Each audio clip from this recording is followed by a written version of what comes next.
Start the recording and get started. I'm gonna shout it out one more time.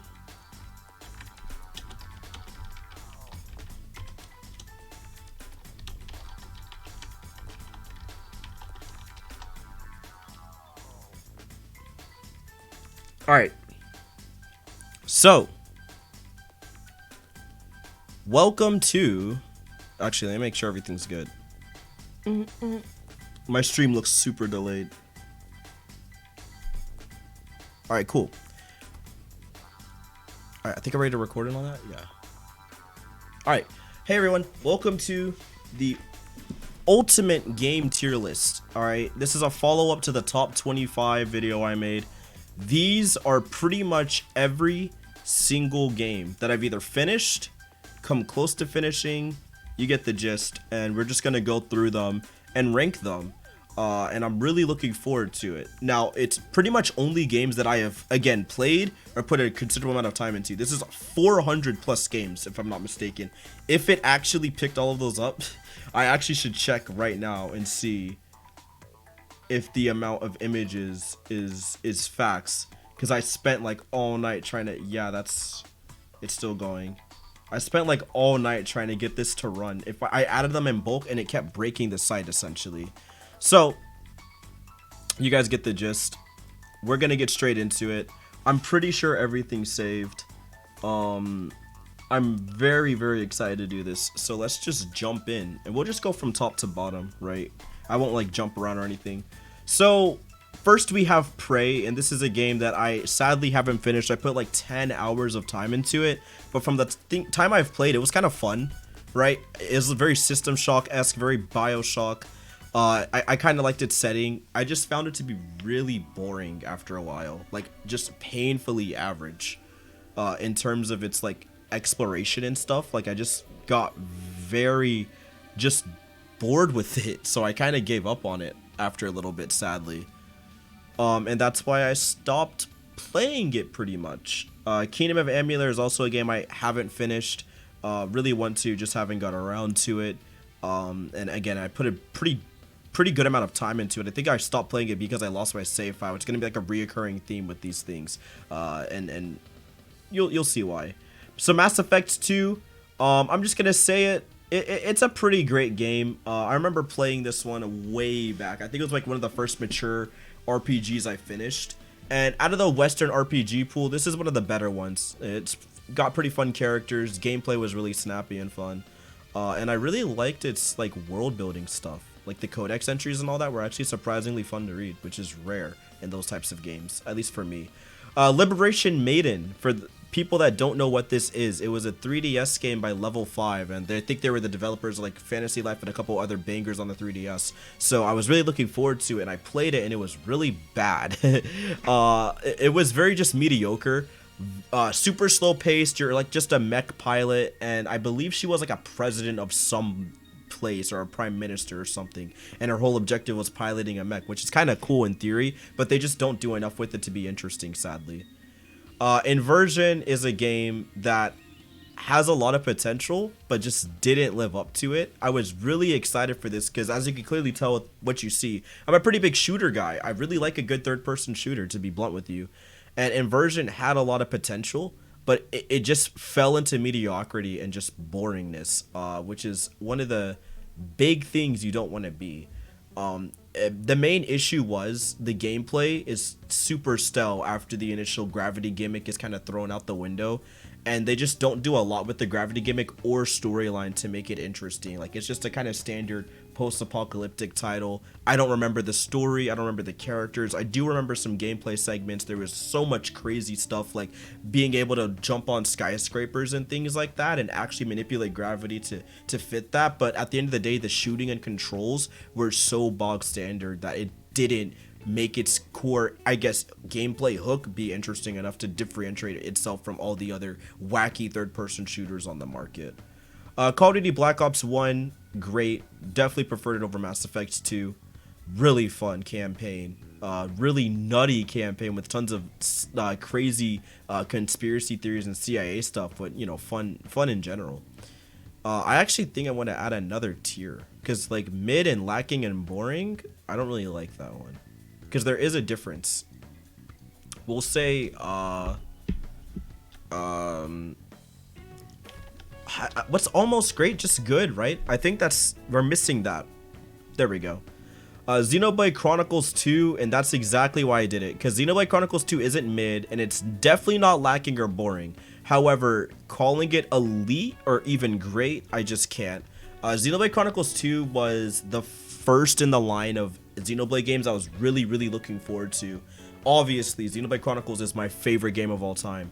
However, Xenoblade Chronicles 2 is very average in a lot of aspects in terms of a JRPG, and I was really harsh on it at first, but as I kind of continued and completed it 100%, I learned that it's not a bad game or a mediocre game in any ways. It's just very different than what I wanted, and if you go into it as just a shonen battle anime rather than a JRPG, you actually will have a lot more fun with it, and that's kind of how I saw Xenoblade Chronicles 2. It's just more of a shonen JRPG, right? It's not necessarily a how do I explain this? It's not necessarily a full-on like Xenoblade sequel to me. So to call it Xenoblade Chronicles 2, despite the ending and a couple things they do to tie into Xenoblade 1, always felt a little bit too much for me. So it's just fine, right? It's just good. Hardcore Uprising is great. Really classic 2D shooter. Had a blast playing it. It's really fun. Dissidia 012, Final Fantasy is elite. This is like the definitive arena battle game, arena FG or fighting game. Nothing will come close to it. It's got a really fun RPG hook. It's got extremely fluid controls for a PSP game, sorry. And it just controls well. There's a ton of Final Fantasy fan service like everywhere, and all the characters cross over and connect, and there's dimension hopping, and it's all sorts of great fun. And on top of that, the gameplay is just sick. Like, you actually are in control of combat pretty much all the time. Like, you can float around, you can run up walls, you can jump and do flips out of the way, and it's all pretty much like real time, and it's just a blast. I had a lot of fun with it. It's a good game, and it's got a really strong OST, which you'll probably hear throughout the video. Dark Souls 1.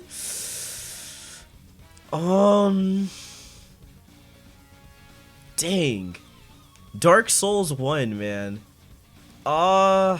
This is the game that I played after 2, if I'm not mistaken. Dude, I'm not a huge fan of the Soulsborne formula. I should be the first to let everyone know. I still think it's like on the cusp of being great for me, but I just didn't like a lot of things about it. It just always felt dated. It always felt kind of clunky to me, the first Dark Souls at least. And it always looks just ugly, you know? I thought its environments were really well realized, but its core like enemies and character models and stuff, I always just felt like were uncanny valley and not in a good way. The enemies always looked pretty cool. The bosses, always thought they looked kind of fun, but everything else was kind of eh. And then the open world, or I guess open hubs, I should say, they just weren't for me, especially when you get towards some of the later sections, like Bright Town, I believe it was called, or not Brightburn.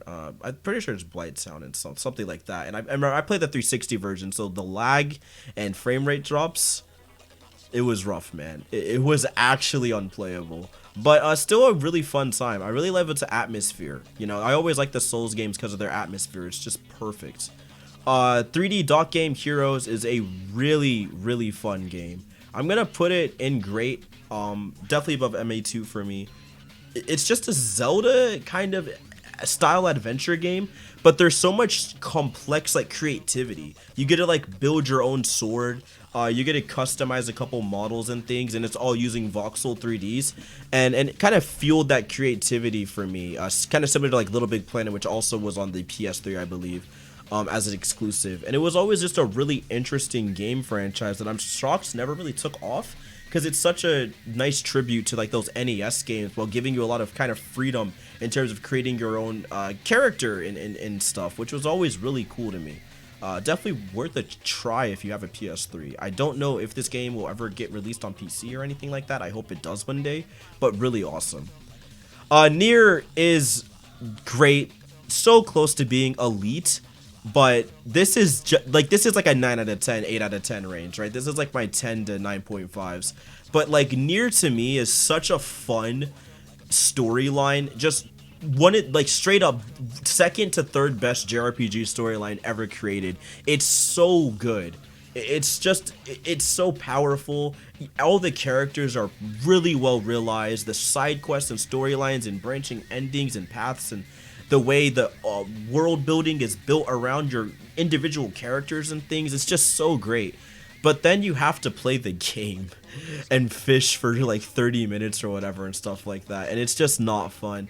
I just think the core gameplay of Nier is beyond atrocious. It is so finicky. It's very like laggy with its hit detection. It feels just strange, which I'm really looking forward to replicating because they're gonna fix a lot of it. But I'm just not a fan of Nier's gameplay, the first Nier's gameplay, because it's so clunky. And I don't know how to describe it. Like, when you hit stuff, it doesn't feel good. I think that's the best way to describe it. When you hit stuff, it doesn't feel nice to hit, right? And that's always a no-no for any action RPG, especially action RPGs for me. So that's why it's in great, simply because of its story, which is fine. Batman Arkham City, Elite, one of my favorite superhero games ever made. Great storyline, 10 out of 10 open world, 10 out of 10 gameplay, especially being able to just easily take down mobs of enemies and feel more and more powerful as you build your skill tree. And the variety of gadgets you can use within your combo tree is super fun. A lot of people bash the Arkham games for just being mash, square, and counterfest, but in reality, when you start mixing the batarangs in and zip lining and actually utilizing stuff, especially in Arkham City, where they really force you to use a lot of those gadgets to like rip shields off enemies and stuff, you get a different gameplay feel. And I feel like Arkham City's gameplay was just a cut above the rest for its time, and its graphics and art style for an Unreal Engine game especially really hold up in 2020, like or even 2021. Like, the game looks gorgeous, especially when you're just roaming through the city during snowy times and all that. It's great. One of the best games I've played from that time. It's just, you know, wasn't in the top 25, but easily a great title. Yeah, Dissidia is one of my all-time favorite arena fighting games, and I don't think any arena fighting game will ever come close to its complexity, depth, and just overall fun factor. Welcome, by the way, to the stream showtime. Alright, Vanquish. It's very obvious if you know me, not only was this on my list, it was also covered at my Platinum Games retrospective. We're not going to spend any time talking about it. If you want to know more, just watch the video. All you need to know is literally a 10 out of 10. It's a perfect arcade experience. You gotta play Vanquish. I recommend it all the time. Just play Vanquish. Persona 4 Golden. Alright. Now, I'm gonna have to hold an L here. Persona 4 Golden was originally in the top 25. I, however, held back because technically the game was a 2009 release, and I was really trying to avoid reboots and remakes and things like that. And it sucks because Persona 4 Golden for me is my third to second favorite JRPG. I'm pretty sure, you know, it's in the top 5. Persona 4 Golden was very impactful because it came at a time where I was moving to New Jersey, and I was like trying to find friends and stuff, and, you know, get used to the you know, moving and all that again, which I move around a lot, so it wasn't that big of a deal. But Persona 4 Golden really resonated with me because your character, you just moves into a country town, which is basically what I went through, and it was really, really impactful in that way. And you just kind of live your life and explore different themes about, you know, characters and growth and sexuality and all this stuff, and it just really hit me at a time where I really needed a game like that. And even mortality and stuff was pretty well explored in Golden, and all the social links were just 10 out of 10. True, and its art style and story and OST, still probably my favorite. I get a lot of flack. I am one of those guys where 5 is great, but it's not my favorite OST. I'm sorry. It's definitely up there in JRPG and Persona OSTs in general, but I'm always a fan and sucker of 4's like kind of comfy pop punk feel, and 3's goofy rap, and 5 is great jazz. But I'm a fighting game guy, so it's nothing new to me, you know. I listen to jazz music in my OSTs all the time, you feel me? So that's why 5 wasn't like the biggest like thing in the world OST wise for me, but still awesome. Spider-Man Shattered Dimensions is a pretty good game. I put this on here because it's one of my actual favorite Spider-Man games. It's really great. It still holds up. I was replaying it on the PS3 the other day, just going through a couple levels, and yeah, it still holds up. One of my favorite games, easily up there with some of the other Spider-Man greats like Web of Shadows and stuff. However, Web of Shadows cannot make the list because it's 2009. But yeah, it's just it's Spider-Man. I don't know what to tell you. It's the game that kicked off a cultural impact on the Spider-Man mythos, the way we perceive him, and that's why I put it on this list. Is one, its storyline is actually really fun and really great, and it's a great little 8-hour B-movie kind of, or sorry, movie-esque experience. And on top of that, without Shattered Dimensions, we would not have Spider-Verse, we would not have these Spider-Verse timelines that we keep seeing. This game started that, and not only do you get this really fun comic book Saturday morning cartoon slash movie storyline, you get a really compelling video game out of it, with some really fun stealth sections when you play as Spider Noir, some awesome futuristic set pieces as Spider-Man 2099 with really cool like wing suit sections, like wing diving, whatever he calls it, and it's really fun. So one of the greatest games I've played in the Spider-Man lineup, and it's also not open world, which to me was a breath of fresh air at the time. Halo 4, actual garbage. Halo 4 is actually my least favorite video game of all time. I think Halo 4 is in my top 10 worst video games ever made. It killed a franchise, and I'll never forgive them for it. What they did to Master Chief's character, what they did to the story, what they did to the gameplay, what they did to some of the grunt designs and the way the elites look now, and they just butchered the art direction. They butchered the designs of everything. They slaughtered, it just has such a dumb futuristic feel. I don't know how to describe it, but I really hate Halo 4's art style. I know Guardians uses a lot of the same stuff, but at least they tried.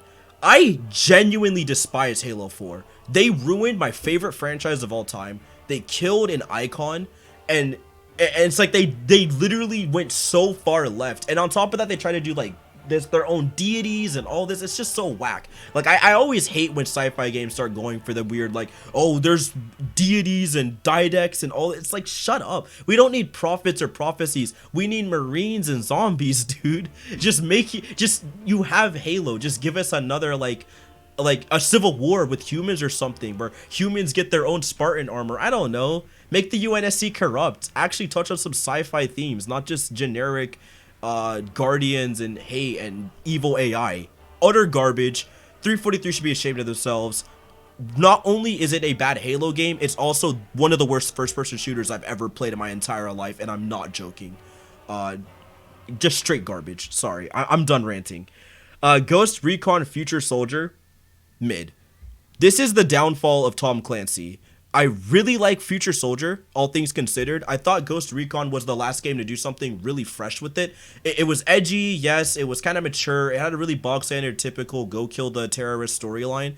But what made Future Soldier fun was the core gameplay was actually surprisingly tactical for a third-person shooter, with some pretty fun action set pieces. And what was fun about it is if you play with a full squad, a full group of 4, or split screen with your dad like I did, you actually get to build your own like custom loadouts with the gunsmith. And the gunsmith was the coolest thing at the time, because you actually get to break apart the gun and individually put in what scope you want, what magazine you wanted, all of that. And it was something really unique and interesting that I still have yet to see games do. And because of that aspect alone, the gameplay elevated itself from being bog standard to really interesting, because you could build a sniper and the missions actually let you just snipe and take out targets, and then you proceed to the next waypoint. And it didn't feel too scripted, and the times it did feel scripted, it wasn't the end of the world, and the missions really kind of pointed you in the direction to try out new weapons and try out new guns, and it was pretty diverse in that sense, and I had a lot of fun with it. So yeah, Future Soldier, despite being kind of mediocre in terms of story and even gameplay at times, was a lot of fun, especially as a kid. Going back to it now, it's kind of like I've been here and seen this, because it's Ubisoft, like I've been played it. But for its time, really innovative. I honestly think it doesn't get enough talk in the Tom Clancy realm, and it is, in my opinion, like one of the last good Tom Clancy games with the name on it, because after this game, its downfall is pretty bad. Civilization 5, Elite, great real-time strategy. Awesome turn-based strategy and conquesting. I think this is their peak, especially with the Brave New Worlds expansion. Not much has to be said. If you've played a Civ game, you've played them all. If you haven't, chances are you actually have. They're free on almost everything these days. If you haven't, check your Steam library or check your Xbox, whatever. I guarantee you probably have a copy of Civilization sitting there. Just give it a try. It's really fun. Diplomacy is always great. Love when Gandhi nukes me. it's good times. Mountain Blade Warband is great. I spent a lot of time playing Mountain Blade Warband as a young one, and it was really janky and very Euro jank. It's super janky. The AI is stupid. The gameplay itself is very sluggish and slow, but it's so ambitious that I can't help but love it, because it's this like immersive RPG sim with a really massive open world, and all you kind of do is just go from place to place, building up your kingdom and fighting wars, and essentially that's it. Really fun active time kind of real-time strategy, and you actually get to participate in the combat, which is always a blast, and it holds up, you know. Replaying it graphically, it still looks fine despite some of the Euro jank. It's kind of part of its charm, because every like swing of the blade and stuff is tied to your mouse movements, so you have to parry with the mouse movements and all that good stuff. It's just fun. Really like it. Still holds up for me. Definitely like a lower grade, actually. I would put it like around here, but still really fun. Super Scribblenauts is one second, this is loud. Like this is this is loud. Super Scribblenauts, I put it like right above Mass Effect 2 for me. I really like Scribblenauts. If you haven't played Scribblenauts, basically it's a puzzle game where you solve everything with words. And solving puzzles with words has never been so much fun. And the hook of Super Scribblenauts was, I think you could add adjectives or something. What someone let me know, was it nouns or adjectives? I don't remember. But something was like, you could start making like, I want a red gun, and then the gun would be red, or I want a blue cat and the cat would be blue. And there's all sorts of crazy stuff. And then it made you think outside the box. It's like, wait, now how do I solve these puzzles? I have to factor in colors now. And it was really, really fun. So you had to just, if you could think it, you could solve it. And the puzzles were just very non-linear, because every puzzle in the game, you had to use your brain and rack things together. So you're playing like one giant game of Sudoku, or sorry, crossword puzzles essentially, but on a very advanced scale. And they haven't really replicated what made Scribblenauts so great. Like they started venturing towards like platformers and stuff like that, which is fine. But I kind of just left the franchise after Super Scribblenauts, because like they just didn't make them like this. I think it's arguably one of the best puzzle games ever made, definitely up there with the Layton franchise and the sort, but really slept on. I really implore that you give Scribblenauts a second go for, if you haven't played the franchise or haven't really got into it. And I really recommend Super Scribblenauts and Scribblenauts Unlimited. I just kept Super Scribblenauts because that's the one that I finished and actually put the most time into. I never finished Unlimited, I believe, and I don't think I finished the DC superhero one and some of the other ones on the Wii U and all that. But Super Scribblenauts was awesome. Red Orchestra 2, I'm gonna put it just good. I'm a sucker for first-person shooters, and this was one of my favorite realistic historical ones. It had some really awesome combat. I remember the gunplay in the game being very visceral. You would be walking in trenches, and you'd see your teammates, like as they leave, get one-tapped, and you would hear the piercing of a sniper rifle, and your sound's out. Like you can't hear, it's just cut, and it's because it was so close, and you hear the body like hit the floor, and they're going and it's very visceral. But that's what makes the multiplayer much more immersive for me. So when I'm looking for a good like immersion multiplayer FPS, I usually boot up Red Orchestra 2, Insurgency, or Rising Storm, which is their Vietnamese sequel, which is also exquisite and was free on Epic Games. So if you have any of those, play them. They're very awesome immersive sims. I said that now, so when we get further through the list, I could throw them in good without anyone getting mad.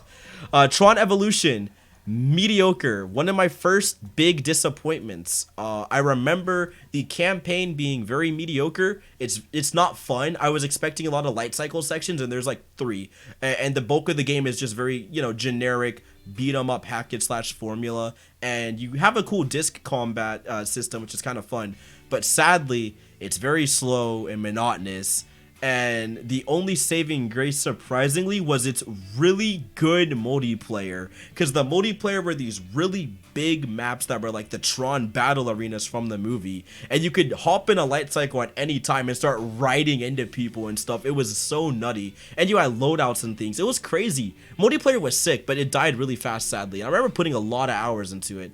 But unfortunately, the main campaign just isn't good. And I believe it was also kind of the downfall of the Disney Interactive Studios, which is a shame because they like, despite everything, you know, keep in mind this is a licensed game that isn't even that bad. It was just like a 7 to 6 out of 10. That's a lot for a licensed game. It looked gorgeous and it had a really strong OST. And again, its multiplayer was actually really fun, which is great. And you could even play with bots. Like, what? You could play with bots in a Disney, you know what I mean? Like most games don't even have that now, but it was really fun. The downside was, again, this campaign just sucked. This campaign was bad, and it killed Disney, which really sucks, but whatever. Disney Interactive Studios, I should say. But yeah, moving on. Body count. I'm gonna put it in lacking and boring. It's just a very generic FPS, and I remember only playing it because at the time I was really invested in first-person shooters where I could break stuff. Like, when you shoot rubble, does rubble break, right? You like, how do I explain this? Cover systems in games are usually very exploitable, right? If you sit behind a wall and people shoot at it, you either get wall penetration, which is in a couple of games, or nothing really happens at all and you're safe and you can like kind of prone and crouch walk out of there. However, with the rise of, I believe it was Battlefield Bad Company, there was a influx of games, and like games like Fear and stuff don't really count because they're not multiplayer, but you get what I'm trying to say. There's an influx of games where if you shoot cover, it erodes, so you're constantly on the move and trying to get away from stuff, or buildings would straight up collapse, like Red Faction Guerrilla and things like that. So what I started getting really into, because I loved those games, was games that had destructibility, and Body Count was one of the games that highlighted that, and it was awful. Its gunplay is terrible, there's no ADS, it's bad, it's really bad, and it's just a very awful Eurojank FPS, and I kind of love it because of that at the same time. But it's a bad game, and I don't recommend you purchase it at all. And it also is only on console, so yeah, hasn't aged well, and it's also like 30 FPS. Bunch of issues with it, but yeah, we'll get to Bad Company 2 in the list. I'm sure it's on here. Nuclear Dawn, pretty good game. I remember this was a real-time strategy first-person shooter, and I'm really a sucker for really strange game mechanics that are combined. So if you like RTSs, like Empire Total War and stuff like that, you have like StarCraft-esque building, like you build your structures and get your troops out there. But during combat, if you wanted to be a commander and jump into one of your troops, you could lead them while on the ground. So it was an RTS within an RTS. So it was one-on-one, but you're playing these giant, massive battles through these like city lanes and things like that. It was just like cityscapes. So you're building within these destroyed cities or sometimes built up cities. You're trying to find right stealth routes to infiltrate bases, and the whole objective was to, you know, take out the enemy base. And it was really interesting multiplayer fun. And of course, if you wanted to have a server where everyone was on the ground fighting for you, like 30 players, and one person was a commander or something like that, or 63 players were fighting and one was a commander, you could do stuff like that. It was really innovative, and I'm shocked no one talks about it, because it was something very much ahead of its time, kind of like Natural Selection 2 in terms of its like creativity and stuff. But I really recommend you check it out if you like MOBA-esque games and stuff, and it's super cheap on Steam these days. I think it's like $10 last I checked, and it goes on sale for like $2.49 all the time. Banger title. The GoldenEye 007 Wii reboot is great. I have no qualms with it. I think it's really fun. I had a bunch of great memories playing multiplayer, and I'm a huge fan of Wii motion aiming for first-person shooters. I have my Wii Zapper somewhere around here, but it really does enhance gaming like quite a bit. Like first-person shooting, motion control aim, it doesn't get much better than that, and the GoldenEye 007 reboot was handled very well, especially when you ADS and stuff. It just feels natural, and if you have a Wii Zapper or a classic controller, doesn't matter which one you use, it all works really strongly, and it's just a great reboot, right? They played it safe, update the visuals, give it that Call of Duty feel, give it a couple set pieces, make it a little bit more interesting, like being able to take pictures, I believe, and stuff to hack into systems and things with a like PDA camera. overall fun, right? Can't go wrong with it. Really one of my favorites. Under the COD games, but still up there. I think it was by the COD developers too, so really good time. And I believe GoldenEye 007 remastered for the Xbox and PS. They're on here too. I'm gonna put it in the same spot because I feel the same way about them. Metal Gear Solid Twin Snakes, or sorry, Portable. I don't know if that's Peace Walker or Portable Ops, but regardless, Elite.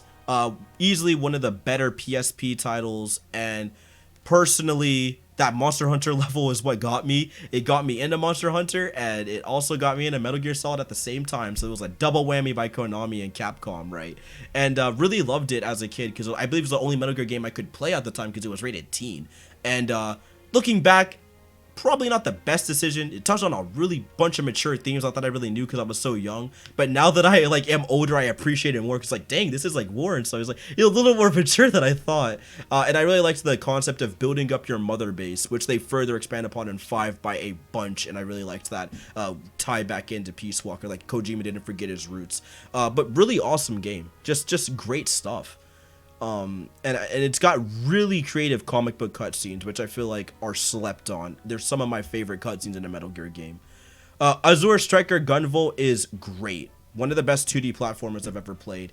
And it has a really good pixel art style, like strong. It's so great looking.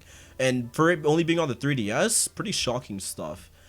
Kingdom Hearts Dream Drop Distance 3D. I'm gonna put you at the bottom of good. You're really close to being mid. It's hard to explain. I really liked its combat system. Like flow motion was sick. However, the getting pulled out of the game and having to switch between Riku and Sora constantly with the drop thing and the lack of worlds and creativity and stuff, and kind of like revisiting the same locales again, and the boss fights were kind of another data boss fights, and Kingdom Hearts nonsense. You get the gist. It's one of the weaker Kingdom Hearts entries for me, but still pretty fun. Definitely recommend The Only Way You Play It is the 2.8 collection, because goodness, if you play the 3DS version, you're doing something wrong. It runs at like 30 FPS. It's pretty... It looks good at the time, but looking back, you know, unless you're playing it on the handheld, it doesn't hold up. And its 3D was kind of lacking. Whoa, Dream Drop's Distance 3DS wasn't the worst. Alright. Witcher 2.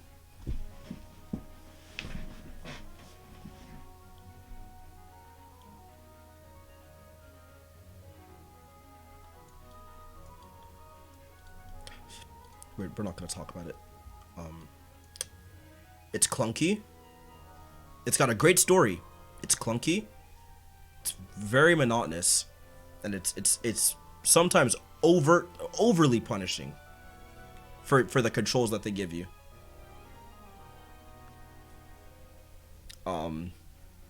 Yeah, Dream Drop was fun, but replaying it, I just kind of like, dang, it doesn't hold up. I think it's my fault, right? Because I was playing Kingdom Hearts, like the 1.5, 2.5, 2.8, and I was going through them. And Birth by Sleep, I was like, and Dream Drop, I was kind of like, but it was just because I just came off of 2, right? And after you play 2, you know, you're in a heightened sense of where Kingdom Hearts should be. I will say, 3D Dream Drop, just its combat, is second. I think it's the second best still. I want to say 3, but I don't know. I really still feel like 2 is the second best, or 3D Dream Drop Distance. I'm still confident in that. Its combat is sick, but it's story, man. So much stuff happened. I don't even think a lot of it even mattered. I think they kind of retconned a lot of it, or just kind of pushed it away. Yeah, KH2 is just unmatched, and I think close to that is either Birth by Sleep or Dream Drop, but it's not saying much. I mean, Kingdom Hearts is a really weird franchise for me. It's not a bad franchise by any means. Still a go-to JRPG franchise. I actually am a sucker for its story. It's a whole nother topic. But yeah, you know, trying to stay focused. I don't want to get too into The Witcher 2. We're just gonna drop it and keep it pushing, man. I don't have much I want to say on it. Project X Zone, pretty good game. I put it underneath 3D. Project X Zone is just such a nutty franchise. It's so simple, right? You just grab Sega characters, Atlas characters, and was it Sega, Namco, and who was it? Capcom, sorry. Sega, Namco, and Capcom characters. You throw them in a dimensional warp. They have to take out a big bad, and they all just interact. Majima interacts with, gosh darn, Akira from Virtua Fighter, and Ryu can interact with, you know, like Jin from Tekken and stuff, and it's so fun. And you get to do like fighting game-esque combos within the strategy RPG combat, because it's active time. Like, you get to actually throw hands, kind of like the Paper Mario games and stuff, if you've played those. So it's got a really fun style, and the best part is the pixel art is pretty good, pretty fun aesthetic. I'm actually gonna throw it all the way up here. Like, looking back, I really liked it. You could do some nutty stuff in that game, and its soundtrack was really great because it's just all remixed versions of all the classic like Sega games, right? Just a good time. Rise Son of Rome, pretty much the definition of mediocre. It looked great for its time. It played pretty well. It just has no substance, right? Not much has to be said that hasn't already been said in reviews. Gravity Rush, you all know my stance on this. Again, talked about it in my other video. I feel similar. The same way I feel about 2 is the same way I feel about the first one. Both are excellent 10 out of 10 titles. And also one of the best Vita games that actually got me to get my dad to get a Vita. I think it was Persona 4 Golden and Gravity Rush that are what got us to get a Vita. Yeah, I hope they port X-Zone over to the Switch. X-Zone 1 and 2. That's the hope. If Namco Bandai or whoever's working on them, I hope they can get over there. That'd be great. Again, not much has to be said. I already talked about it in my video. Video will be linked at the end of the review. Assassin's Creed. Pretty much the last good Assassin's Creed. I truth be told, I used to be a huge Assassin's Creed fan. 1 and 2, yes sir. Brotherhood, yes sir. Revelations, 3, 3 Liberation. 4, that's that Kino. 4 Freedom Cry. Now that's that good stuff. I really love Freedom Cry. You play as a escaped slave who goes around freeing your brethren, adding them to your group, and going out to body white Southerners. It is the you know what? Just bump it up. I don't care. I don't care if I get hate. It's Assassin's Creed, but you play as not the slave catcher, but the slave freer, and you bring them into your party and you pillage the seas. You fight the Templars, and on top of that, you fight the whites. You straight up run up on them, put them in the bushes, stab them a little bit. Like, it's so lit. I mean, I'm sorry, but it's lit. I don't know what to tell you. And it has the standard, you know, Assassin's Creed movement, so the animations are on top notch. You're like swinging from trees. You can hook people and, you know, hook them from trees and stuff. 10 out of 10, man. I don't have to say much. Now, sorry, Cuphead Music Elite. Sonic and Sega All-Stars Racing. Talked about it previously.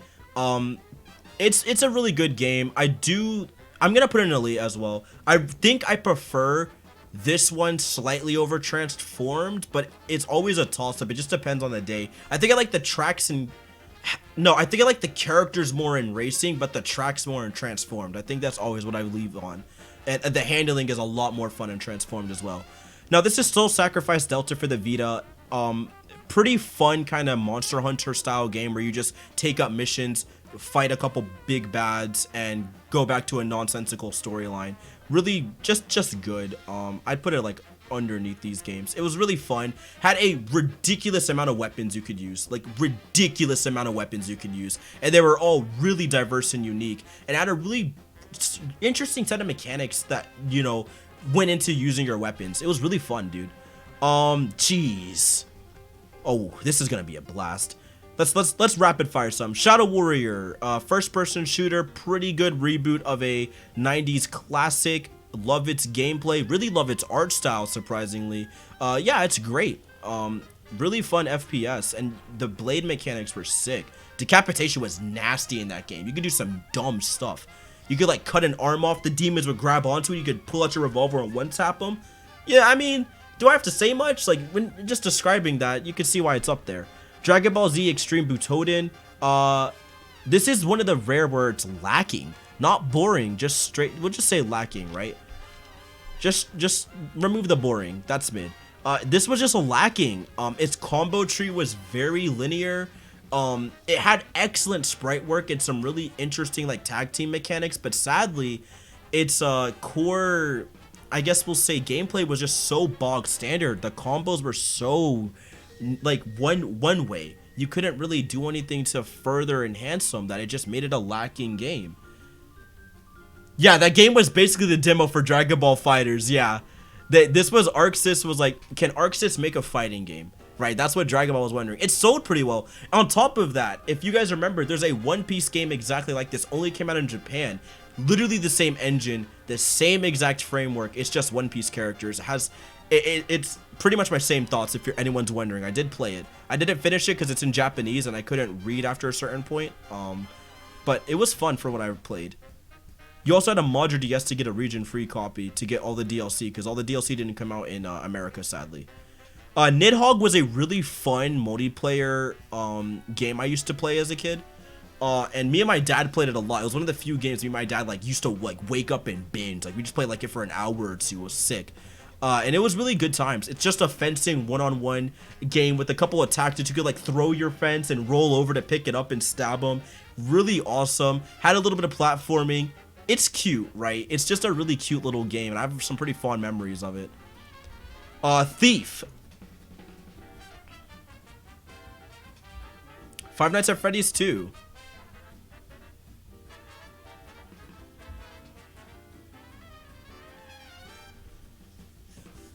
Listen, I'm not a huge horror game fan, right? And I know I'm gonna get some flack, but like it or not, the FNAF games do go kind of hard. I'm done capping. It's 2021. Like what you like, right? I like the FNAF games.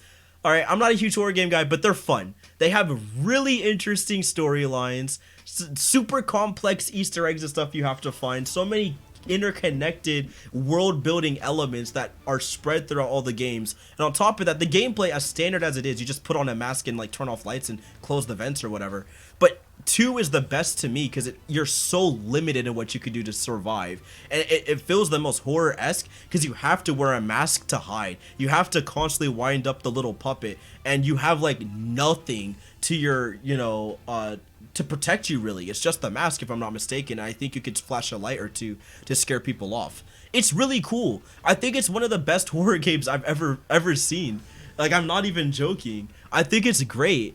I know it's just a jump scare fest. I mean, I wouldn't even call the FNAF games a jump scare fest. They're really not. It's tension building, and then the release of the tension is the scare. But it is tension building. It's not jump scares, it's not just loud sound cues. You have to constantly, look at the cams. They're gonna walk through the cams. They're gonna look at the cams. That's the scary elements, as well as you getting caught. That's just a penalty of you not doing what you need to do to survive. And if you play Ultimate Custom Night on this one, the 2020 whatever XXX thing, it's ridiculously hard, and it's sick. I remember being pretty invested in this one. I think it's the only FNAF game I finished as well. I think I only finished 2. I'm looking to finish it in VR one day, when I gather the courage. Strider. I don't think I finished this one. I don't even know what's on here. Mario Tennis Aces.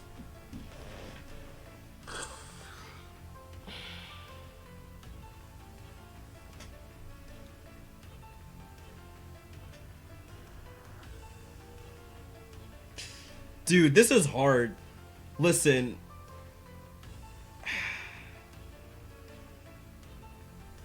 Dude, okay. Let me explain myself first. Gameplay wise, Mario Tennis Aces is very, very good. Okay.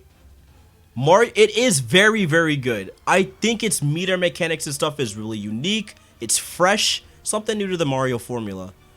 However, 1, it is like the 7 bajillionth Mario Tennis game, and I got really bored of them after a while.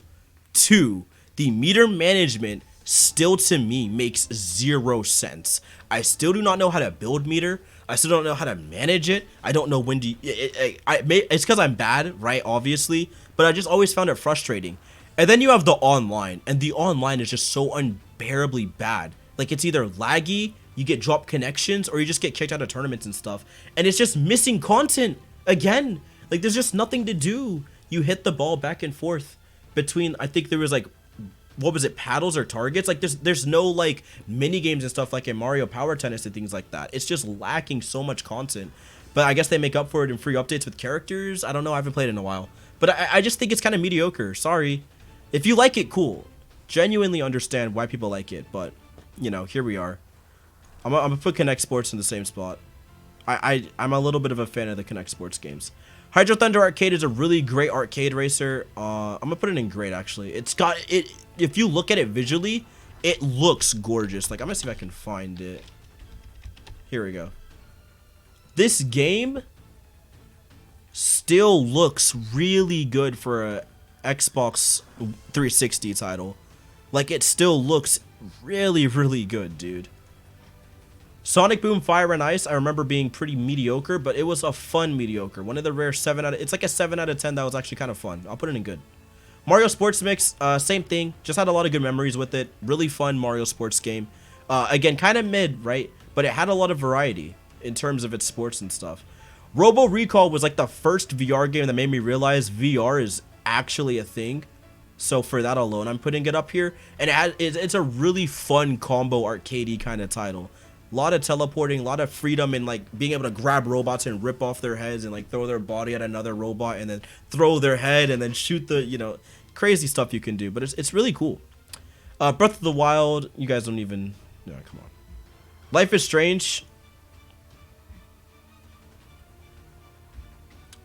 There was a time in Young Falcon's career where I tried to make video essays on, you know, maybe these walking simulator games can leave more to the imagination. So I started with Life is Strange, and I thought, wow, you know, I'm going to play these games. We're going to do big video essays about them because everyone's talking about them and how wonderful they are.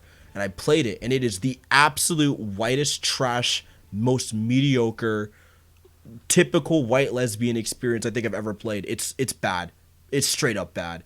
It's written by, like, did I finish it? I did finish Life is Strange 1. It sucks. I didn't finish Before the Storm or 2. The first game's awful. You know what? You're right. You're right. I didn't finish it. I got to episode 2 or 3. Let me check my Steam. I think it was 3. And I watched cutscenes because I couldn't take it anymore.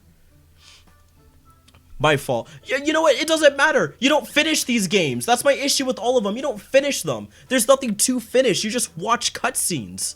You're just watching a movie.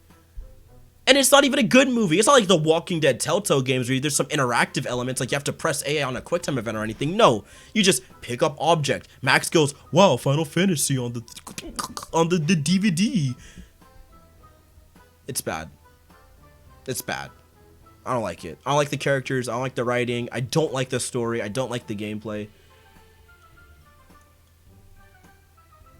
No, nothing's topping Halo 4. 1 second. We got to make sure we get this right. This is ordered.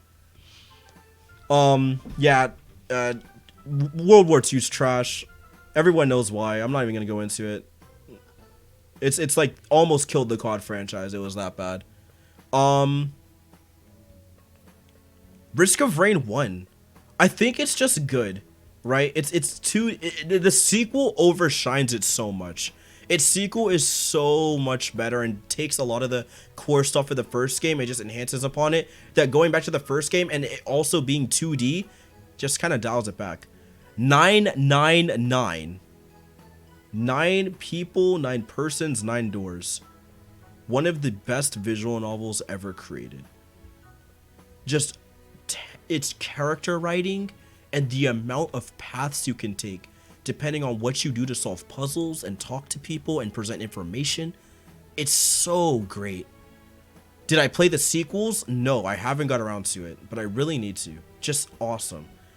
Tatsunoko vs. Capcom. Had a lot of fun with this one. Pretty great game. One of the more slept on ones. Also was like, I believe the precursor to Marvel vs. Capcom Infinite, because it had like a kind of active time switch system, which was really nutty. Could do some crazy stuff. Also, its roster was just insane. It had like the Exo Mech from Lost Planet. Like, what is going on? Really fun little group of characters there. Downwell is really fun. Just a really strong roguelike. It's like one of my favorite roguelikes. It's super short, super simple. You just go down a well and shoot baddies. And it's got a really gorgeous pixel art style. Sword Online Lost Song, oops. Didn't finish this one, but it is trash.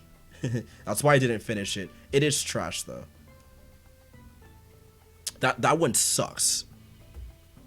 It's bad. It's like the worst Sword Art Online game. Really garbage flight controls. Yeah, there's a lot of issues with it. hasn't really held up. Kingdom Hearts 3. Yeah, it's pretty good. It's pretty good. Sorry. Someone disagrees. Sorry. Really like 3. 3 is my favorite. It's my second favorite next to 2. Really like 3. Already talked about why in a couple videos. Emily is away. If Echo's using the chat, you know. If you're in the chat, you know exactly why it's here. Yeah, kind of like Life is Strange. There's a reason why. Again, nothing's stopping Halo 4. Nothing's stopping Halo 4. But yeah, if you know, you know. We played Emily is away. I'll never get my time back. One of the it's bad. TXK fun arena shooter, or sorry, arcade shooter. Limbo. I thought Limbo was pretty fine for a little indie game. I kind of liked what it was trying to tell with its story. Really unsettling art style, and I thought that was kind of what carried it. Outlast I always found to be just kind of mediocre. Its scares didn't really do much for me. Its storyline was kind of you know, It was alright. I don't like the feeling of being completely powerless in those stealth games or stealth horror games. It's not for me, you know. Not a fan of that. When I can't do anything at all, like come on. Let me like throw hands at least. Let me get a gun. Why am I a reporter going into an insane asylum without a strap? Or without me even finding a security guard who died with a gun, right? I don't like that. Firewatch, haven't finished. I don't remember it being good. I think it's right here. Cube. This was a really fun puzzle game. For Steam, I believe. I actually liked it a lot. I'm gonna put it in great.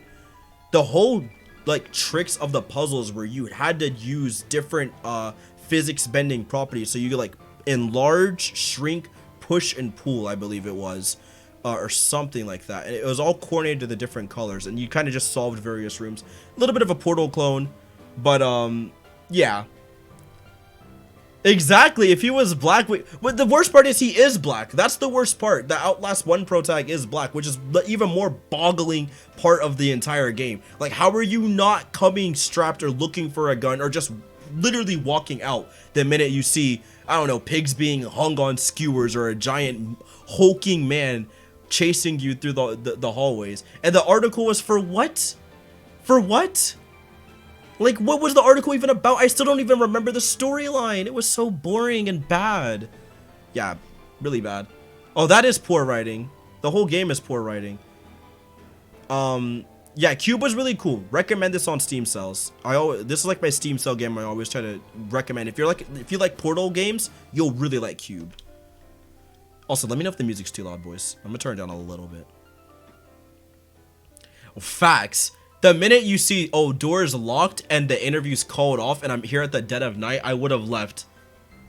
Jamestown Plus is a really awesome bullet hell, and it has easily my favorite pixel art style out there, like one of my favorites. It's gorgeous, and its gameplay is so fresh on the bullet hell kind of take, because you have to shoot at a bunch of enemies at once, and you can either shoot them with your spread laser, or you can focus on a singular beam by building up energy. But the way you build energy is venting off all the power you're expelling from shooting your gun, and you could push bullets back or absorb them to, you know, launch this giant laser. And you could do a lot of crazy, you know, micromanaged decisions that make the gameplay very punishing but very fun at the same time. One of my favorites, easily recommend it if you like, and it's got a really cool aesthetic too. It's like colonialism but fun. Like they're colonizing Mars and stuff, which is typical white people, but it's fun, so I don't mind. But yeah, awesome game. Dead Rising 2. Oh, come on. I'm sorry you didn't make the list, buddy. Elite. I love campiness, and this is as campy as it gets. You can put a serve-bot head on a zombie, they're gonna glitch out and fall over. You can make really dumb vehicle combinations and really awesome custom melee weapons, and it's just sick. It's also a franchise that Capcom should not have let die, because it was not only a great tribute to Capcom as a whole. It was also really one of their only Western games that did good. Like, it was still Japanese in the sense that it's Capcom, right? They're still themselves. They're still having fun with it. It's still campy and corny, and you fight psychopaths, and they're just dumb. And you feel a little bit bad for them, but you don't at the same time. And it's just great. And it's a comedy. It really is. And then they just started being edgy and mature, and it just fell apart after that. Yeah, Dead Rising 2 is sick. Welcome to the stream, Cosmo. Hard Reset Redux is a FPS that leaves a little bit to be desired, but kind of got me into that 90s genre niche. This is the game that really put me on, and I really turned me into Flying Wild Hog. Those developers, guys, if you love the Doom games, please play their games. Hard Reset Redux, excellent starter. Shadow Warrior 2, they're all going to be within the good to great, you'll see. It's just a great tribute to the 90s FPS era, and it's just a really fun time. And again, I'm going to just say it out the gate now so I don't have to reiterate myself when we get to Shadow Warrior 2 and all that, but they're great devs, and these guys know how to make some strong games. Batman Arkham VR is the first VR game to make me realize that mediocrity exists in the VR space. It is just very average. It's borderline a walking simulator in VR. Only cool thing is you get to suit up as Batman. That's literally the best part, is when you're in the Batcave. Everything else is awful, and actually it's trash. I paid $40 for that, and I'm still mad. Fury is a really awesome bullet hell boss rush, which is extremely slept on, I feel like. It needs more love. Super awesome game. One of the craziest art styles I've ever seen. Only downside is I feel like a lot of the swearing in the game is straight up unnecessary. That's a weird complaint, but when you're playing like this bullet hell kind of game and they're swearing every 5 seconds, it gets a little annoying and like you're trying too hard to be edgy. That's my only complaint. I'm not trying to be a goody two shoes or anything, but goodness, you gotta know when to relax, Fury. There's like literally no plot relevant reasons as to why either. Like, you just for no reason you just be fighting and then just, you know what I mean, just a long stream of them. It was, to be blunt, it was just embarrassing. You're playing it in the living room, you know, everyone's kind of, oh, this is cool, you're moving really fast and doing cool things, and then you just hear like this long stream of F-bombs and your parents have to walk out. You know what I mean? It's just embarrassing, but still an awesome game. Eternalblade, this was really lacking. It's not mediocre, it's not good, but it's not bad. It's just lacking, right? If it had a bit more depth in its combat and its Metroidvania roots weren't so, how do I put it, Western, it would have been fine. I feel like it just was too much of not knowing what it wanted to be, and its combat lacked because of it, because it's very repetitive and bog standard, and its overall art style, just because if it was on the 3DS, just didn't really get a chance to thrive, sadly. Very okay game. They made a sequel, which I want to check out, that's on the Switch one day. This was a really fun, I believe, what was it called? What's the genre? Goodness, dogfight game. World War II dogfighting kind of simulator. Pretty mediocre. You know, it was fun for the Wii because you had Wii remote controls, but that's about it. Rogue Legacy, one of my favorite roguelikes of all time. It put me onto the like roguelike franchise, or I guess roguelike genre, and I just remember how crazy the diversity is. It's like the only roguelike where every single run, no matter how much you try to do to tailor it to you, is going to be so drastically different, because each person in your family tree that is born can have really absurd traits and genetics that make the game either really difficult to play or really easy. Like, you could be a giant hulking sprite with a giant sword that just swipes across everything, or you could be a tiny little baby sprite that gets one shot by enemies because your HP is at 1, or you're gonna see everything in black and white and be normal. It's really fun, and I think its hook was really well realized, and it makes the game just always a blast to go back in there and play. Steamroll Dig is also a really elite title. Not much has to be said. It's short, it's sweet, it's simple. I love its aesthetic. Really liked how it's just a standard Metroidvania exploration, and the way you go through each, cavern? What's the plural for that? Cavern? It's good stuff. I Expect You to Die is a really good VR game. One of the best VR games out there. You just solve puzzles in VR and try not to die doing them. And you're like a 1950s James Bond-esque spy, so that's always a blast. Doom 2016. so close to being elite, but it's replaying it's so not eternal. That's just it, man. It's slow, a little clunky at times. In terms of Doom, at least. And I always thought that its level design was just kind of the worst part of it. Its level design is super boring. Like, its aesthetic, at least. I think its design itself is okay. Its aesthetic is just so plain and average. It's just brown hallways and hell. It's boring. Like, who knew hell could be so boring, right? And that's kind of how I feel about Doom 2016. I always felt that way, though. I always felt that its kind of design was just kind of eh. Especially if you go to the UAC facilities, it's kind of eh. But its core, like, combat and stuff, Kino. 3D World, it's good. It's so good. Cartoon Network Punch Time Explosion. I just wanted to put it in trash because you took $40 from me on my 3DS. I thought it was going to be a good Smash clone, and it wasn't. And then I bought it again on the Wii like a silly boy. And then I bought it again on the PS3. Traded in all of them to get better games. But, yeah, bad game. If you want crazy Samurai Jack combos, though, that's your game. That's your game. It's bad, dude. I should do a video on this. I should actually play Punch Time Explosion with some friends. We should get a stream of that. I'll try to... Why would you buy it 3 times? I'm on the spectrum. You know this, babe. Come on, let's be nice now. Alright, Last of Us Part 1.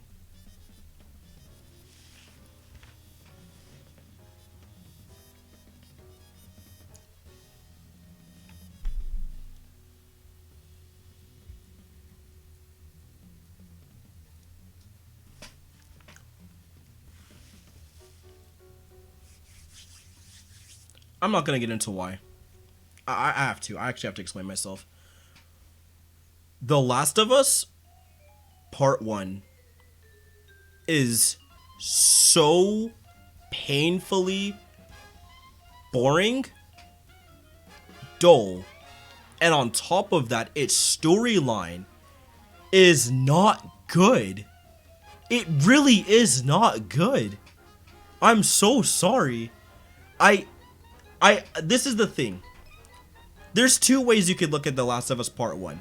You could be an intellectual, right, and look at it as Joel is the villain of the storyline. He's a bad, terrible person, and you're playing a bad guy, right? Fair. And from that, you can pull like a 7 to 6 out of 10 storyline. It's not a tale of redemption. It's not a tale of being a better person.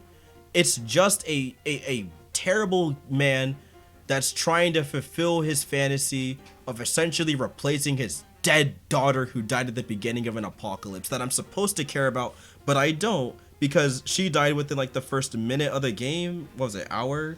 I don't even remember. Is its opening strong?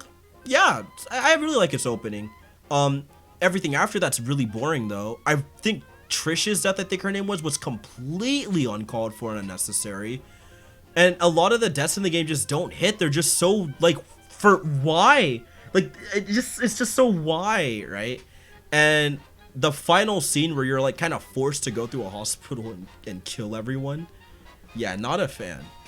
On top of that, its core gameplay is just bad. Like, its gameplay is not good. It doesn't really feel the best. Like, it tries to be Uncharted in a couple ways, but I really am not a fan of Uncharted's gunplay. I do respect that Last of Us is more weighty in terms of its hits and stuff, but it's just not for me. That being said, my thoughts on the sequel are going to surprise you guys, so we'll just keep it pushing. Book of Demons, pretty good. Pretty good roguelike. Recommend this one. Pretty standard, but pretty good. Haven't finished Radiant Historia. Had a good time with it, though. Marvel vs. Capcom Infinite. Lacking. Pretty obvious. Pretty obvious. Assassin's Creed Origins. First game in the franchise that made me go kind of eh. Injustice 2. That's pretty... Nah. It's not that bad. I think it's... It's at the bottom of good.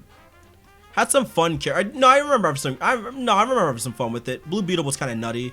Had some fun combos with Blue Beetle. I think Robin was pretty fun to play. Wasn't the worst. Wasn't the end of the story. End of the world. Dragon's Dogma is great. This is a super good game. Mario Kart 7. Where are we gonna put Mario Kart 7? It's elite. Why am I kidding? Poké Tournament. Dude, it's pretty good. I was gonna put it in lacking, but I don't think it's lacking. Splash and Crash. Why is this even on here? Like, who even cares? I had fun with it though. Crypt of the Necrodancer. Only put a little bit of time into it, but I'm gonna group Crypt and Cadence in the same spot and just put in an elite. Because I really love those games. Really strong roguelikes. Very punishing roguelikes. Under Night In-Birth. Journey. Fire Emblem Three Houses. Do the speed run. Heart Gold. I mean, come on now. Tomb Raider 2013. Pretty great game. Looking back, really, this is what The Last of Us wanted to be. IMO. The 2013 reboot of Tomb Raider was what The Last of Us wanted to be. I really like the 2013 reboot. Like, that storyline was great. I mean, it has some sus stuff with the character development, like especially her friends, Laura's friends. But the core story of her growing into her own person, like becoming Lara Croft, was handled really well. And I like how they still keep the mythical stuff in. Like, you're still fighting zombies. You're still fighting, like, supernatural entities. You know, you're dealing with the curse of the island. And it's not just, like, in the character's head. Like, no, the island's cursed. There's some spirits among us, you know. And they handle it really well. It's fun. XCOM Enemy Unknown is really fun. That's a good strategy game right there. A lot of creativity and flexibility in building your base up, and you're, you know, making kind of your own stories by naming characters and giving them each different stats and things. Similar to Divinity Commander, Divinity Dragon Commander. Just another really fun real-time strategy. Shadow Warrior 2 leaps above the original for me. I really liked its loot-based system. You could get a lot of crazy weapons in Shadow Warrior 2. Far Cry 5, it's mid. Shining Resonance Refrain. I didn't finish you. Really close though. I think no, I'm not. I think I got like 13 hours into it. I finished a decent amount of chapters. It was interesting. Just need some more time. Don't think I liked the characters that much. I think that was why I stopped playing it. Thought the characters kind of you know. Definitely not Tales of. Tales of, this is not. State of Decay, really fun. Really likes that one. Minecraft. This is weird. Minecraft with friends, elite. Minecraft by yourself or playing just, excuse me, standard without mods and all that. Like without mods and the servers and stuff we have now. It's mid. It's just okay. You know, it's in good to mid. Minecraft with friends and servers and, you know, all the mods and stuff that are out there, it's pretty much elite, which I'm pretty sure is how everyone plays Minecraft these days for the most part. So I'm just gonna throw it in there because that's how I play Minecraft. With the mini map and all that. Yeah, it's just an elite. Disney Infinity, really slept on Toys to Life game, one of my favorites, and they had really cool story missions in this one. I think there was like some superhero ones and things like that. I think there was like Iron Man and stuff, and they were actually really good. And the combat was done by Team Ninja, surprisingly. So the combat in the game had some depth, you know, had some punch, had some crunch to it. You could do some dodge and parries and stuff. Really build a skill tree. It was surprisingly in depth for a Toys to Life game. I was shocked, man. And there was tons to do, and then you could build your own levels or play other people's levels. And some were just like full on Devil May Cry-esque combat arenas. Really awesome. Doki Doki Literature Club is probably one of my favorite visual novels I've ever played. I really resonate with its characters, all of them, especially Natsuki. And the way it handles its diegetic storytelling by making you go into the files and things like that to figure things out. I love that stuff, dude. I'm a sucker for that. I eat that up. And I just like the storyline a lot. Its scares are pretty good. Its first initial like the Sayori part is such a strong system shock to me. Like when I played the game, keep in mind I played the game at the time where it just came out and no one was talking about it except for the fact that its Steam, it had a at the time I thought was a Steam joke tag where it was a psychological horror game. So I didn't believe it and played it. And turns out it actually was a psychological horror game, and I was floored. Like, actually floored when I got to the Sayori scene. Like, that ruined me. It ruined me. Because I couldn't believe it. I didn't see the signs. I didn't see anything. I just, like, it was crazy. And everything following after the fact was just really well paced. Even though people argue the second act is kind of I still think the second act is just as elite as the first. It does, you know, fall off, but it's a great time. It really is. Fire Emblem Fates almost killed the franchise, man. It revived itself and almost shot itself in the head at the same time. Like, within the span of years. It's bad. It's bafflingly bad. Like, I just don't like it. The warring families were kind of it's not even the story for me. It's the maps, man. The maps are the absolute worst the maps have ever been in Fire Emblem. They're really bad. And the characters were just kind of like there's some cool characters, don't get me wrong. Mainly on the Hoshido side, I believe they're called, the Red family, the Shinobi family, but dang, man, it didn't hold up. And going back, I mean, I'll put it in mid. I'll be generous, right? It's not actual trash, but you know, it's pretty mediocre. Dead Cells is super great. Really good roguelike, and it has it's solid combat system. One of my favorite combat systems ever made. Firewall Zero Hour is a super great and really fun kind of VR FPS tax shooter. Astrobot is also right up there. It's so wholesome, so cute. Ghost, I'm gonna put it in great. One of Sucker Punch's weaker titles, but still a banger nonetheless. Tetris Effect, my favorite Tetris game. No cap. No cap. Hitman 2, the best stealth game ever made. Not joking. I'm not trying to like be funny. I'm not trying to add hyperbole. I'm being serious. Actually my favorite stealth game. I think Hitman 3 might overtake it from what I'm playing, but Hitman 2 is incredible. Now, you want to know a game that I think is really mid? It's Spec Ops: The Line. I think this game is so overhyped. It's the definition of war is bad, but making you commit war crimes. And then the game just hits you with it at the end, like it's supposed to be redeemable. Like, bro, how am I supposed to know what I'm doing is wrong? There's no indications. It's like, oh, you the gamer are bad for participating in video game war. Like, shut up, dude. That's basically the plot. I know I'm being harsh on it, but I didn't like it. And its gunplay sucks to begin with. I did, however, like the fact you could shoot sand out of windows and have it fall on enemies. That's kind of cool. That's about it, though. Sonic Colors, great. Great game. Sonic Colors is cool. Just Cause 4, lacking. Best way to describe it. Just, it takes everything that's good about Just Cause and then somehow ruins it, right? All they had to do... Yeah, okay, so you know what? Just because someone said it and agrees with me, because that's what I'm thinking, I just didn't want to say it out loud. Yeah, it's trash. It's so pretentious. It's not... Let me put it this way, and I'm gonna pause the music, because I want to make this abundantly clear, because I'm gonna be 100 on my stances here. At the end of the day, I am black. All right, we've been seeing struggles, we've been seeing stuff, and a lot of these games you're gonna see like Life is Strange and stuff. I don't need a game to tell me what I should be feeling. All right, I'm gonna just keep it 100 with you. I don't need a game to tell me war is bad. My dad's in the military. Like, no dip. Thank you so much, 2K, Take Two, for telling me war is bad. Where would I be without you? Like, shut up.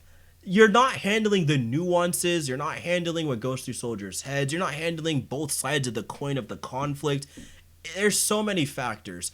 Humanity and life is not just black and white, good and evil. There's always multi-layered stuff to it. And the fact that so many of the games that you see in trash, pretty much, minus Cartoon Network and maybe Batman, try to handle these types of themes. It's like, just give up. If gaming is just not the place to handle that. Movies, sure, there's much more you can do. I would even say that gaming you can do because it's been done. You just have to do it correctly. Cyberpunk is a pretty good example. I feel like Cyberpunk did it pretty well, personally. That's just me though. Moving on, BlazBlue, Elite. Central Fiction's awesome. I think it's my favorite BlazBlue. Starbound, I went back and replayed this and it just hasn't held up. It's not, I won't say it's mid, that's too harsh, but it is, it's like at the bottom of good. It's not the worst game, but it's a little repetitive. I do like how ambitious it is for a 2D survival game. There is a lot of depth in terms of creating your worlds and stuff, but leaves a little bit to be desired. Apex Legends, pretty great. My favorite movement and battle royale system out of them all, and I love the personality of each character, man. They're awesome. They're awesome. Star Wars Force Unleashed 2 is the game that made me realize I could be disappointed by the medium I love. It is so bad. The only good thing is they finally added decapitation to stormtroopers, which should have been in the first game. Somehow they got away with it with the teen rating. Oh, and dual wielding is pretty sick, but the storyline's bad, the platforming is really atrocious, and the best way to play it is to actually actively avoid the 360 ports and just play the Wii version. More fun. I'm not kidding. Yeah. Katana Zero's Elite. Really slept on game, and I wish more people talked about it. I love its storyline. Its storyline is so good. And its gameplay is like Hotline Miami, but turned up to like 40. Really like it. Some really interesting level mechanics and designs too. Did I talk about Katana Zero in any of my videos? I can't recall. Rage 2. This is a game I was just disappointed by. Like a lot. So that's why I put it in lacking. I won't say it's mid, because it's got some good stuff going for it. I won't say it's trash, it's definitely not. And I definitely will not say it's good. It's just lacking. If they focused more time on making like an actual interesting open world and not just another generic Mad Max like wasteland, it would have been more fun. If they actually like, I don't know, added some color or something, I would have liked it, right? Like, don't let the neon box art, you know, confuse you. It's very drab, very boring, very lifeless, sadly. But they tried. I think its gunplay is really strong, and I did like all the abilities and stuff. It's just a shame. No More Heroes 2, I haven't finished. I just wanted to let you guys know that I'm going to be getting to No More Heroes soon. I'll probably buy the Switch games and finally buckle down and play them. I have them on Wii, but I just don't like motion control on them. Blade Strangers. I'm gonna put it in. It's mid. You know, mid okay, right? It's okay. So that's why it's on the higher echelon. Let me, yeah, get down there. It could be better. Outer Wilds. I didn't finish you. Plague Inc. is pretty good. I'm a sucker for a good mobile game. What can I say? Slay the Spire was a really awesome roguelike.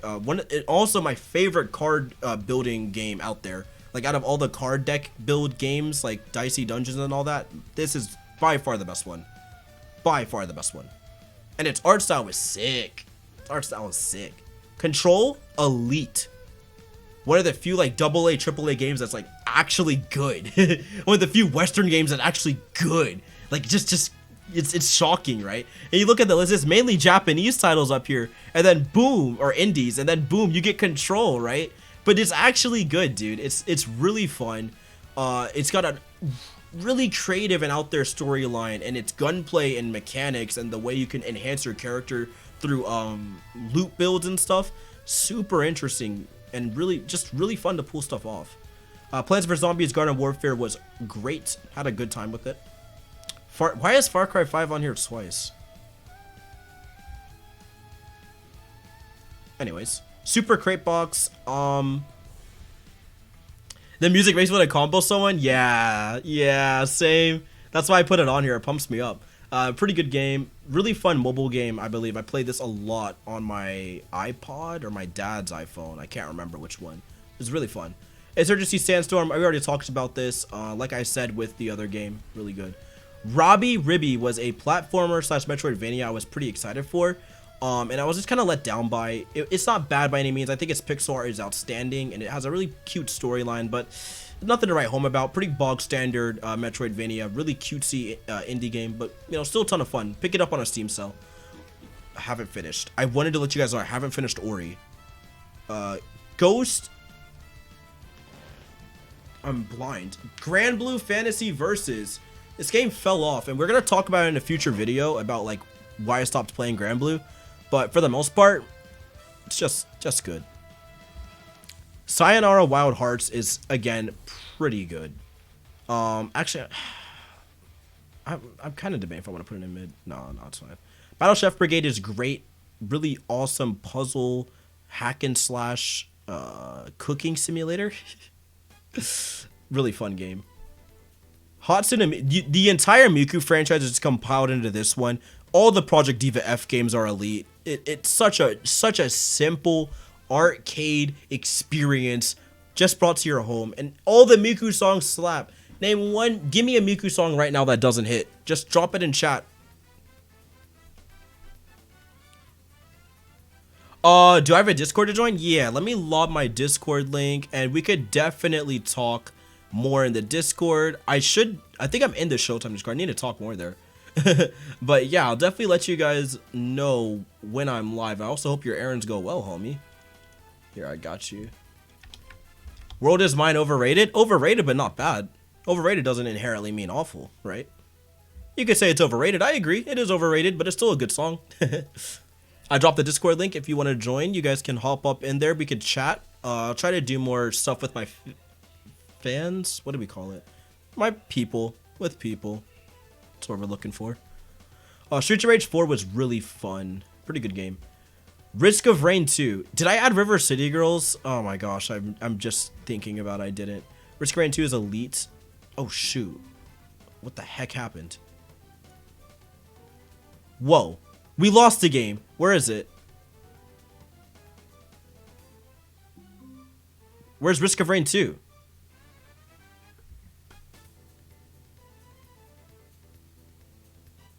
Am I blind?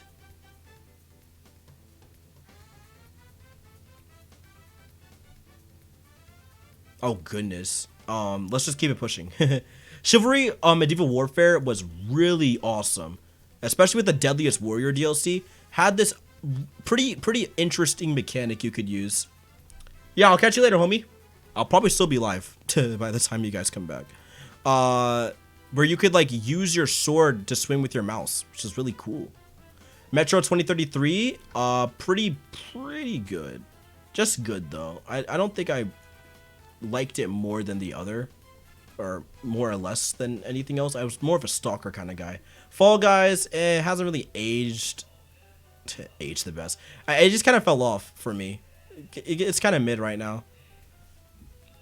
It's cute, it's fun, but it's just kind of eh. Touhou Lunar Nights, great time. Really great Metroidvania. That's how you do a Metroidvania right here. And exquisite sprite work. Goodness. I'm probably gonna say that a lot. Yakuza Zero, just shut up. It's so obvious. I don't know how I missed this. It barely missed my top 25. It was in my top 30. It would have literally been 26, but it is what it is. Yeah, Zero hits so good, man. It's so good. The only thing that holds it back to me is its gameplay. It's a little clunky compared to Kiwami 1 and Kiwami 2. From at least, I mean, I can't really say that. I don't know. I think I'm just bad at it. I don't know. It grew on me after a while. Sub Wars, lacking. I remember being excited for this and it just not being fun. Boneworks is really great. Blood and Truth, mid. One of the first, and also it was really buggy, but you can't have a buggy VR game, Sony. All those delays, man, and I was like literally couldn't complete the final level. That's literally my only gripe with Yakuza 0 was the gameplay, for me at least, was a little clunky. But I think that's just a Yakuza thing, so I wasn't too harsh on it. Monster Hunter 4 Ultimate,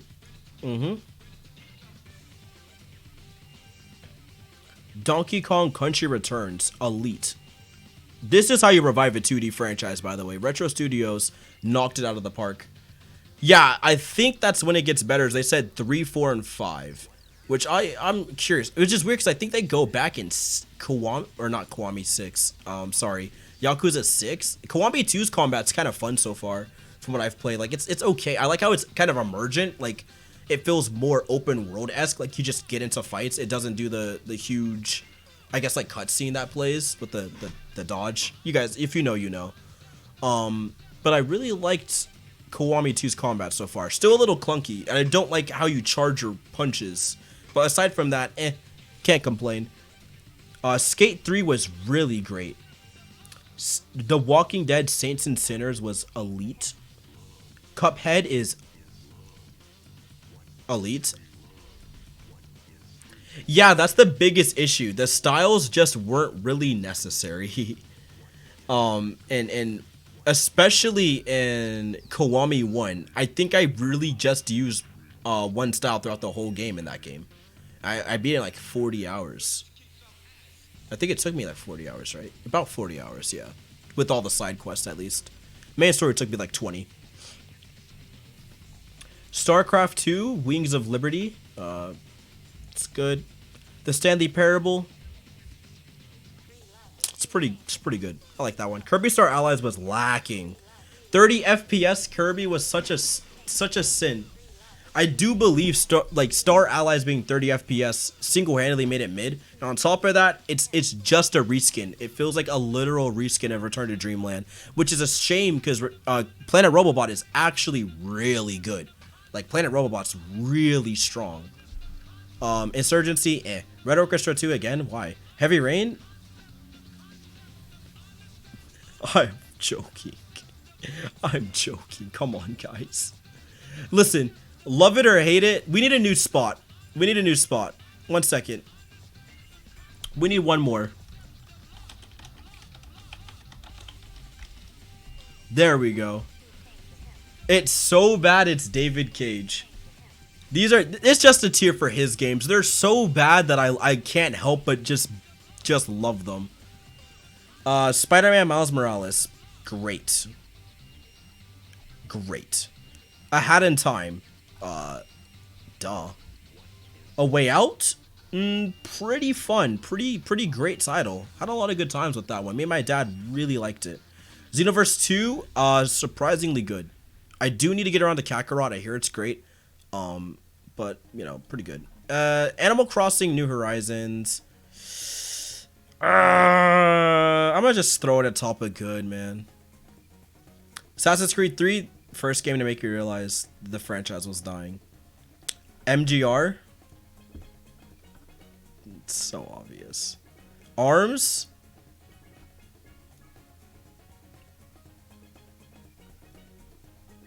Black Flag? Yeah, where's Freedom Cry? It's like right underneath it. Yeah. Astral Chain. Yeah, I still stand by this. I tried replaying it the other day, or a couple months back, and it still hasn't held up. It's definitely Platinum's weakest entry. I still stand by that. Its combat is so clunky, and again, like it running at 30 FPS is just so bad, man. Like I just cannot fathom how it's this Platinum game not being 60. That's just so unheard of. Dreams, pretty great title. You guys create some crazy fun stuff in Dreams. Afterburner Climax, really fun arcade game. Arkham Origins, pretty mediocre. Arkham Knight, I do remember also being just okay. Not the biggest fan of it, but not hated. This was a really good way to pick up the slack after Fates. I really liked Echoes. Battlefield 4. It took to give it the benefit of the doubt, it took a little bit, but it became probably the second best Battlefield game ever made. I really like Battlefield 4. Especially its Levolution stuff. Like you could the combat scenarios you get in are just nutty in that game. I do really like Bad Company 2. I do think, however, its campaign is not aged well. And its maps are very average at best, despite its awesome destructibility. And then Battlefield 3 and 4 pretty much like the same to me. BattleBlock Theater, I had a lot of fun times playing it, and it also had a really robust level creator that it was pretty fun to explore. Birth by Sleep, I'm gonna put it above. Where did I put Dream Drop? I'll put it like right above Dream Drop. Slightly liked it more, just by a little bit. BB Tag, mid. One touch the game. All the combos in that game are so boring. Everyone has the same combo tree. No one looks different. No one feels different. Only good thing is we got some super hype Ruby sprites out of it. That's about it. Bloodstained Ritual of the Night. That's how you do a Kickstarter game. It's really good, dude. I love its soundtrack. I really like its level design. It's just a banger. Batman the Telltale series. I'm gonna put this in great. Really awesome interpretation of Batman. One of my favorites actually, and one of my favorite Telltale games on top of that. It's surprisingly good. I really recommend it. Black Ops 2. Best multiplayer. I still go back to it. Like if I could, I'd still play Black Ops 2 like right now if I could find my 360 copy. It's somewhere in this household. But yeah, awesome game. Gears of War 4, haven't finished it. Really need to get around to it, but I'm not a big Gears guy. Monster Hunter 3 Ultimate, pretty awesome game. Got me into the franchise with Tri and Ultimate. And World as well, awesome. Again, for me, they are just... I'll put World in Elite because I genuinely feel like that way about it, but it's not Ultimate. Nothing's touching Ultimate. PlayStation All-Stars Battle Royale, the definition of lacking. I won't even say it's mid. I think it's not that bad. I still think it's okay, right? I still think it's good in a couple of aspects. It's just lacking, you know? Like I still like it. I still like it. It's just lacking, man. Euro Truck Simulator, pretty good game. Transformers Devastation, slept on. This game's awesome. Let's see what else we got.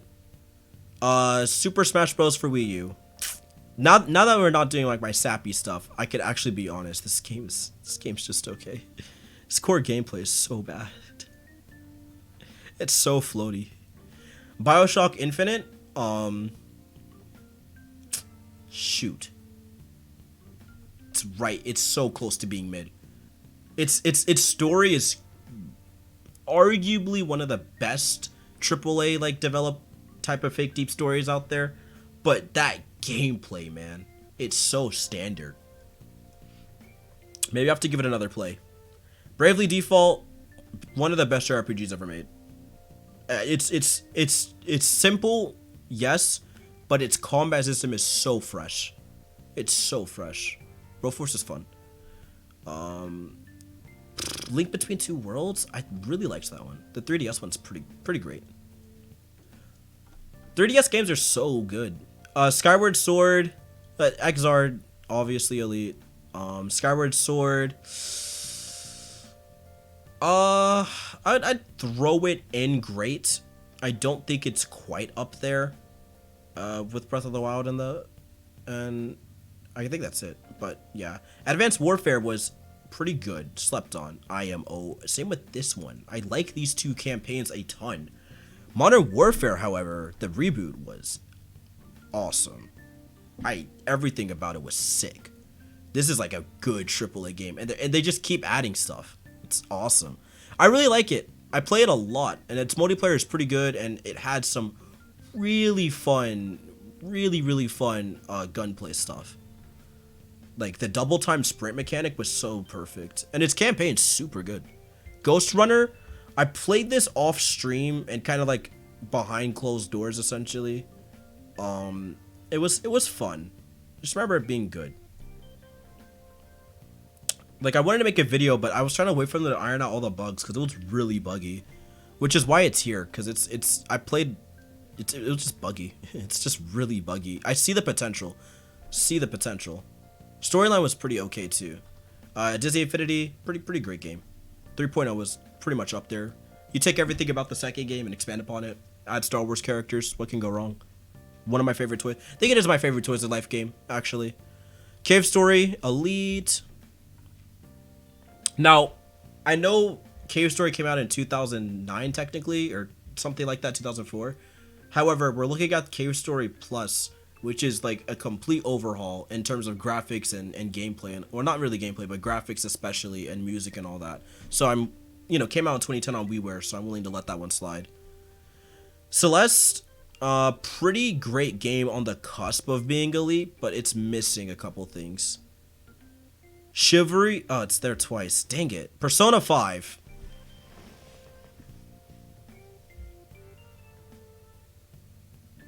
It's ironic because the music's going on, but if you know me, you know where I feel about Persona 5. I think everyone kind of knows where I sit with this game, especially now I've kind of come to peace. I went through the 5 stages of grief with it. Especially bargaining. I really try to say it was like one of the best RPGs ever made, but I just gotta come clean. I gotta come honest. It has not impressed me. And I know Royale might change my opinions on that eventually when I get to it. I don't know why I had it there, but maybe I'll play Royale and I'll actually really enjoy all the changes and stuff they're doing. But as of now, I'm sorry. I just think it's kind of average in terms of storytelling, and definitely not what I'm looking forward to in a JRPG. Storytelling wise, Mario Odyssey is really good though. Watchdogs 2 is really strong. I think it's super slept on. IMO, one of the better AAA kind of titles out there.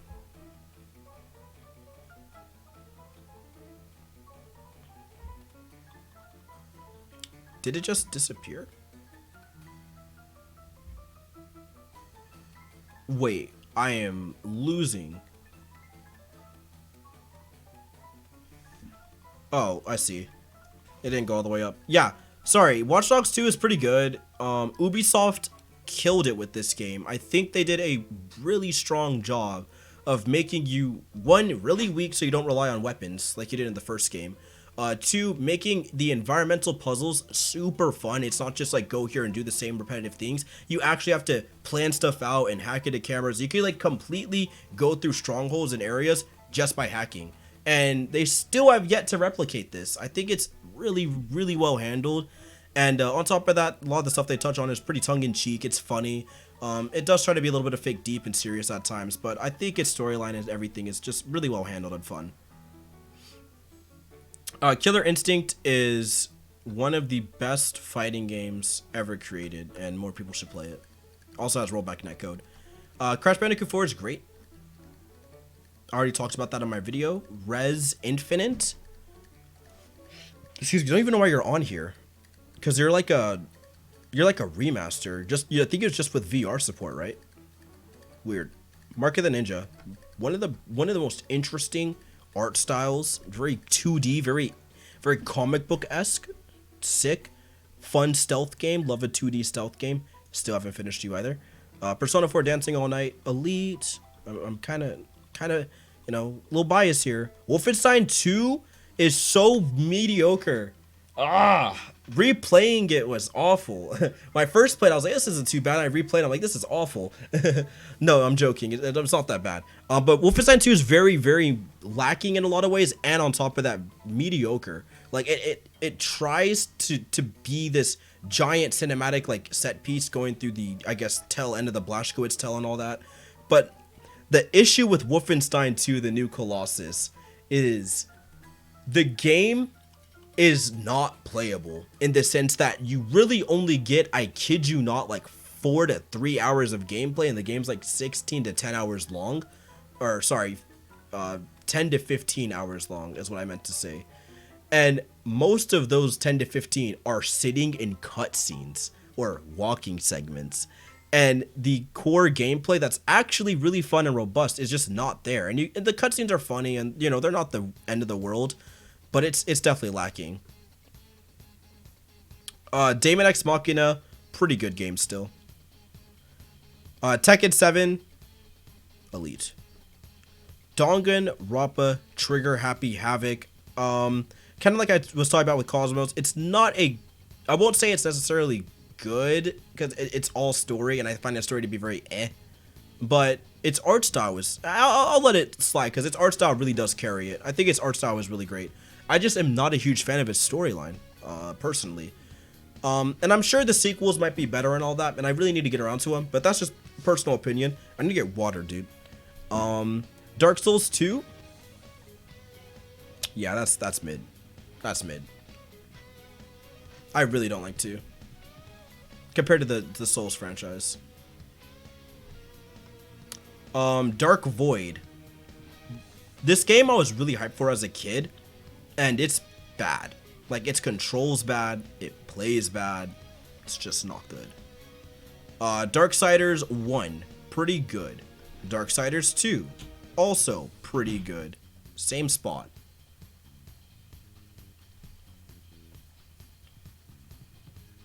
Oh, it gets deeper into the generic Despair Hope stuff. Oh, I mean, if the characters are at least more compelling than the first cast, I'll take it, right? I'm chilling. Super Bomberman R. I had fun with friends, so I'm putting it in good. It's a very mediocre game, but with friends, it's really fun. Undertale is elite, straight up. I still stand by what I was going to do and put it on my video. Yes, the core game is just but the fandom and community behind it is insane. And I still to this day support those dudes 100%. You guys in the Undertale fandom are nutty. You guys have made your own extended MCU-esque universe that all ties into each other, each with their own group of fan art and character development and arcs, and it's insane what you guys do. And honestly, I love it. You guys are sick. I think the stuff you guys do is really creative and really awesome, to be personal. And the game itself is also pretty fun, right? It's a really great storyline. I just like it. Sue me. It's a really fun time. It's also just emotional. Something about that song that plays when you have to fight Flowey just hits, man. I always tear up. I forgot the name of it. Dragon Ball FighterZ, pretty awesome game. The closest we'll get to a new Marvel, right? Lego Marvel Superheroes is really great. No joke. Doritos Crash Course, it's pretty mediocre, but dang did I have fun. Hyper Light Drifter, haven't played. Death Stranding, haven't finished. Sorry, not haven't played. Haven't finished. Really want to finish Death Stranding because I'm in love. Dead Rising 3, pretty. I'm gonna put it in good actually, because its open world level design was pretty fun, and its car customization was sick. Dragon Ball, no, Dengeki Fighting Climax Ignition was also similar to Extreme Butoden in terms of that it was just kind of lacking. I thought its like fighting system was just kind of average. Still fun though. Destiny 2, pretty mid. Detroit Become Human. We have your own tier, bro. Deus Ex Human Revolution. I'm so sorry. I hate this game. It's so bad. It's not good. I'm sorry. I think it's just so generic. It's so generic. It's such a generic. Like people say Cyberpunk 2077 is generic. That's generic Cyberpunk. Like corporation bad. You cyborg might good. Are human? Are you human? Human, don't know. Kill bad guy. Replay sections of level. Killing bad. If you kill bad ending. It's so stupid. It's so Western. Yeah, not a fan. DMC5, Kino. Dishonored 1 is great. One of the best stealth games ever made. You could do some... Now, let me rephrase. Dishonored 1 as a stealth game is kind of bad.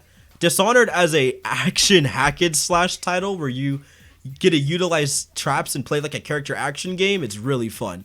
Because if you max your character out and just do all that nutty stuff, you can get some crazy combos and strings going. It's ridiculous. And it's so fun to watch. You could like throw a wind gust into an army of rats, and then they'll eat out this dude's flesh, and then as enemies are coming in or guards are coming in to like figure out what's happening, you could let them fall into a spring razor and they all get chopped up and just fall to their death. It's awesome. You can do some nutty stuff, man. Dragon's Nest, I played a lot of this as a kid. I can honestly say it's very average, but it was a fun time, and I just have pretty fond memories of like building my own guild and stuff. It kind of made me realize like MMOs aren't for me, but also made me have a lot of fun playing it. So yeah, it was cool at the time. Battlefield 1's great. Really one of the better campaigns out there. Wish it actually focused on the black soldiers, the Hellcats, but whatever. Kind of mad that they're just box art candy, but it happens. Not have to say anything, it's doomed. Halo 5 Guardians, I'm gonna put in surprisingly not trash, just mediocre. I know. Just leaves a lot to be desired. Not a true Halo game, but whatever. Good FPS, just not a good Halo game. Mario Kart 8, also pretty much good, right? Just a good Mario Kart. Super Hot VR, awesome title. One of the best VR games you can play. Always, if anyone's like, I want to get into VR, always hit them with the Super Hot. Every time. 1-2 Switch. And it's bad. It's got like 3 good minigames out of, what, 12? Sorry. Miitopia, I actually liked this game. Like a surprising... I'm gonna put it in great. I don't care. I put a lot of hours into Miitopia. It's really fun. Transformers War for Cybertron is a super strong licensed title I recommend to all. I didn't finish its sequel, but I played the first one and it was really fun. Payday the Heist, the first game, is good. Like, it's actually good. Thinking about replaying it the other day. Let me see if it's installed. I actually do want to play that. The first one got really solid gunplay, and it's got a really fun soundtrack and all that. You guys know. This is the start of the tower defense craze that was happening in like the 2013s, 2014s, I want to say. Around that time. And it was just such a strange time to be a gamer. Everything was a tower defense game, and this was one of the more mediocre ones. DPS was kind of eh. Characters' designs were kind of eh. It was, fun for the time, but definitely has not held up. Soul Calibur 5, pretty much good, just good. One of the weaker entries of the Soul Cal franchise for sure. My friend Pedro, yo, this is that good stuff. That's a good twin stick right there. Good twin stick shooter. Really recommend it. River City Girls. All right. If the new ending is, you know what? We'll react to it right now on stream. If the new ending is good, elite. If the new ending is bad, we're gonna put it in just great.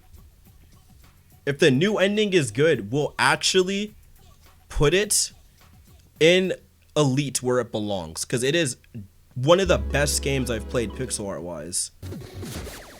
All right, here we go.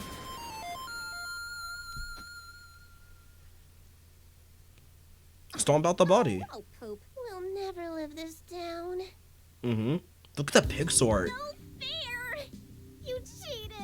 Dude, it's the design of the characters is so clean. We're the ones Kunio and Ricky love. And the voice acting's so good. Are you crazy? They barely remember you. Yeah, you guys dated them for like 1/16. What is going on? 16-bit game. It wasn't even released in the USA. Talk about obscure. You want to fight again? Fine, kill their girlfriends. Whatever.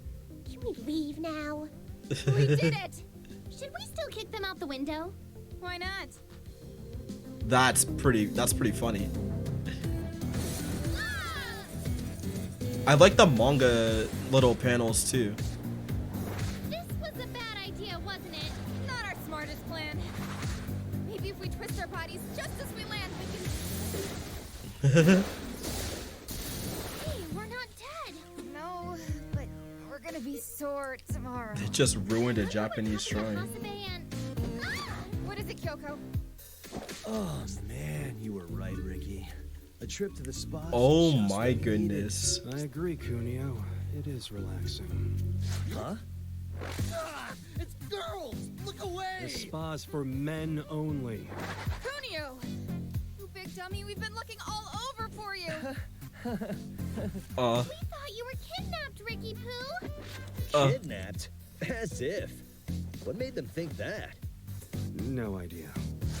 Come on, let's get out of here. I'm starving. Let's get a Merv burger. Uh, You girls want to join us? Okay. Okay, it's redeemed. It's redeemed. It's redeemed. It's not bad. They don't act like they don't know them. They are dating. All right, we're fine. We're fine. That's so much better. Yeah, that's actually a lot better. And a little fist bump at the end. Yeah, we'll take those. Yeah, okay. That's elite. That's a much better ending. The original ending has the girls like saying, "We're not your girlfriend," and then they punch them or something. It's very, very bad. It's like, it's actually straight up awful. It's awful. Original ending is really bad. Didn't I already put Streets of Rage 4 on here? Why do I have so many doubles? Dead Rising 4, trash. Awful. Bad game. Joe Danger 2, it's mid. Indivisible, haven't finished, but I don't like you. Poi, pretty mid. No, you're good. You're good. Pretty mid, though. Had a lot of potential, just didn't live up to it, sadly.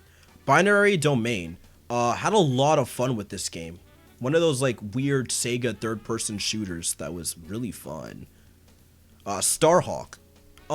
You were mediocre, but I liked your spirit, kid. Yeah, Humanity Restored. Some Dark Souls stuff. 3DS is really great. Because of Smash Run. Dragon Quest IX. Duh. Dragon's Crown.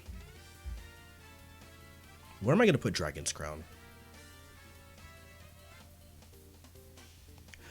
Pretty great beat 'em up, actually, yeah. I had a lot of fun with this game. Also has some nutty Vanillaware character designs, as you know. Dissidia Final Fantasy NT is, I'm sorry, irredeemably bad. I'm going to just put it in mid to be nice, but it's not good. I really was not a fan of it. They changed a lot of the gameplay that made Dissidia fun, right? All they had to do was give us Dissidia Final Fantasy, boosted graphics, everyone would have been fine. But they changed gameplay, they made it a team-based brawler, and it just fell apart for me. Personally. Celeste. I think I already put Celeste somewhere on here. Yeah. Why is there so many repeats? DuckTales Remastered. Pretty good. Eve Dust 514. This was also a really okay free-to-play shooter at the time when that was all the rage. Dust and Elysium Tell.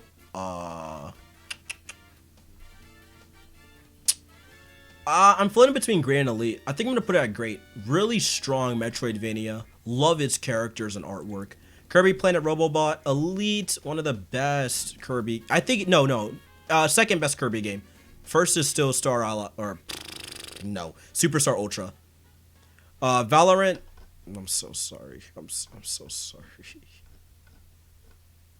I can't turn it off. King of Fighters 13. Not putting it in great actually, but yeah, King of Fighters 13 is so good, dude. It's so good. Just Cause 3 is really fun. Eagle Island. It's pretty good. Oh, I do have Cadence of Hyrule on here. Let's go. I'll just put them both in elite. Sekiro. Many thoughts on Sekiro. I didn't really like the gameplay as much as I thought I was going to. I'm definitely more of a Bloodborne kind of guy in terms of its gameplay. I did finish Sekiro, however, I still have yet to finish Bloodborne. I just think Sekiro runs at a lock 60, which is great, but I think its gameplay is just kind of okay. It feels like a parry fest, right? Like, I feel like all it is parrying, and nothing else really matters, if that makes sense. I do really like its movement, however, though. New Leaf is really great. My favorite Animal Crossing. Splatoon 2 is pretty good. Enter the Gungeon. Yeah, this one's great. Really fun little, like, top-down bullet hell roguelike. Devil's Third is so bad. It's so bad. You know what? No. It's so bad it's David's Cage. It's so bad that it's good. If you know, you know. The Ace Attorney 3DS game, I'm gonna say mid.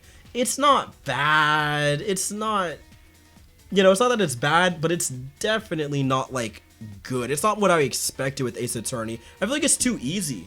The little like emotion system they had was like really took a lot of the fun out of stuff. I can't remember if you're forced to use it or not, but I feel like you had to rely on it at times. And I thought the new characters they had were kind of you know, it was all right. It was just okay. Apollo's redesign was tough though. The bandages and all that, I liked that. Evolve was lacking. Best way to describe that title, just lacking. Overwatch in its current state is mid. In its current state, which is what I'm judging it as, because 2016, it would not be fair. If we're talking 2016 Overwatch, easily up here. But sadly, we're not. They just kept killing that game. Like, I can't recommend Overwatch to someone right now and say, like, you should play it. No, it's so bad right now. Ninjala, same thing. I kind of just think it's okay right now. Just mid. Abzu, pretty good. Pretty great, actually. Pretty great exploration game. Jedi Fallen Order is really strong. I'm gonna just leave it in great. Fallout 4 is bad. Trash is kind of harsh. Nah, it's not. I don't like it. Yeah, the Symmetry rework is when we knew. I miss when Genshi had 8 seconds on Dragon Blade and not 4. Or whatever he has now. They change it like every 2 weeks, it feels like. Far Cry 3 Blood Dragon, really great game. Had a lot of fun with it. Kind of the same issue I have with the other game I put up here, where there's a little too much like unnecessary swearing. Kind of like hard to recommend to the general public, but still pretty fun. Lot of 80s camp humor and stuff, which is always a great time. FF7R is already up here, right? It's not.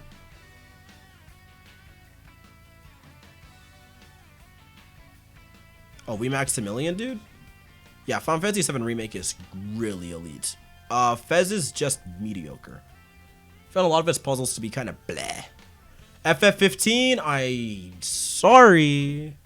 It's not good. It's barely a game. Azura's Wrath. I mean, I could go into why. It's just not fun. Like, I don't know what to tell you. It's just not fun. I think its 4 main characters are pretty compelling, I guess. Not really. You know, they're stereotypes, but they fit their stereotypes. Cool, fine. But the storyline is so nonsensical. It makes so little sense. You're time skipping like all the time. You're going from point to point. I don't know why I'm going to which point. Characters just up and leave the story for DLC reasons. Like, it's mid. It looks great. It looks great and it sounds great.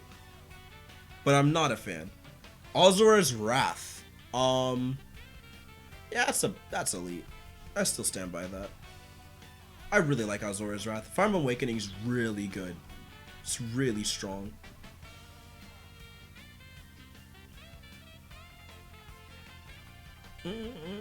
Actually, did I put Fire Emblem Awakening on here twice? No, it was Fates that I put on here.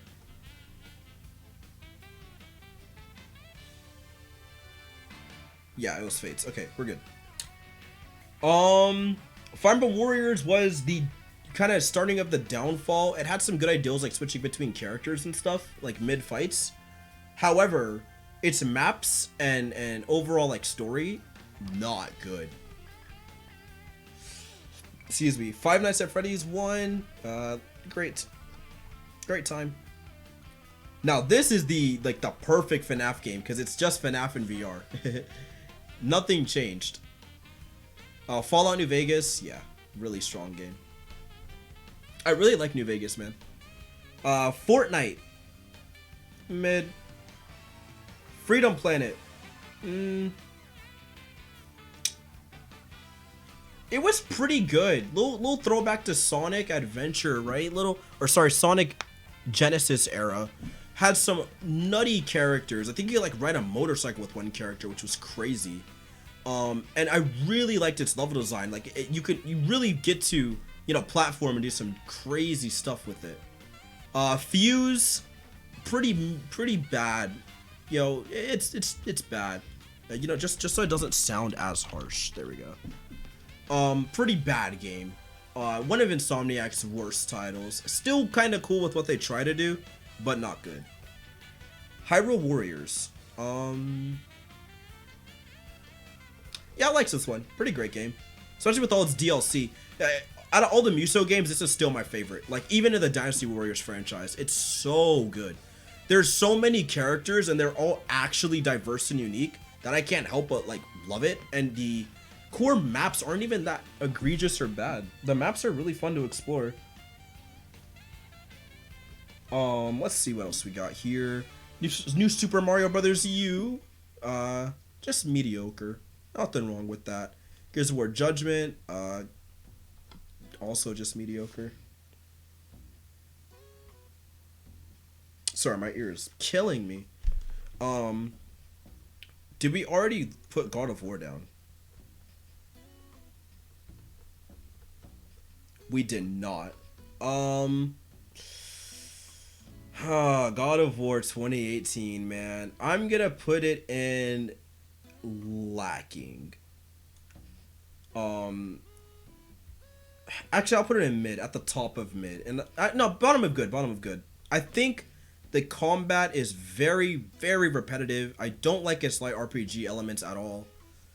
However, its storyline is super strong, and I really like the one take angle. I think that's it's just cool, man. Like, having your video game in one take is kind of impressive. Ghost Trick Phantom Detective is a very slept on visual novel, I guess, kind of puzzle game, and really fun. I believe it's by the Ace Attorney guys. I don't know why more people don't talk about it. Gravity Rush 2. It's Gravity Rush. Guacamelee.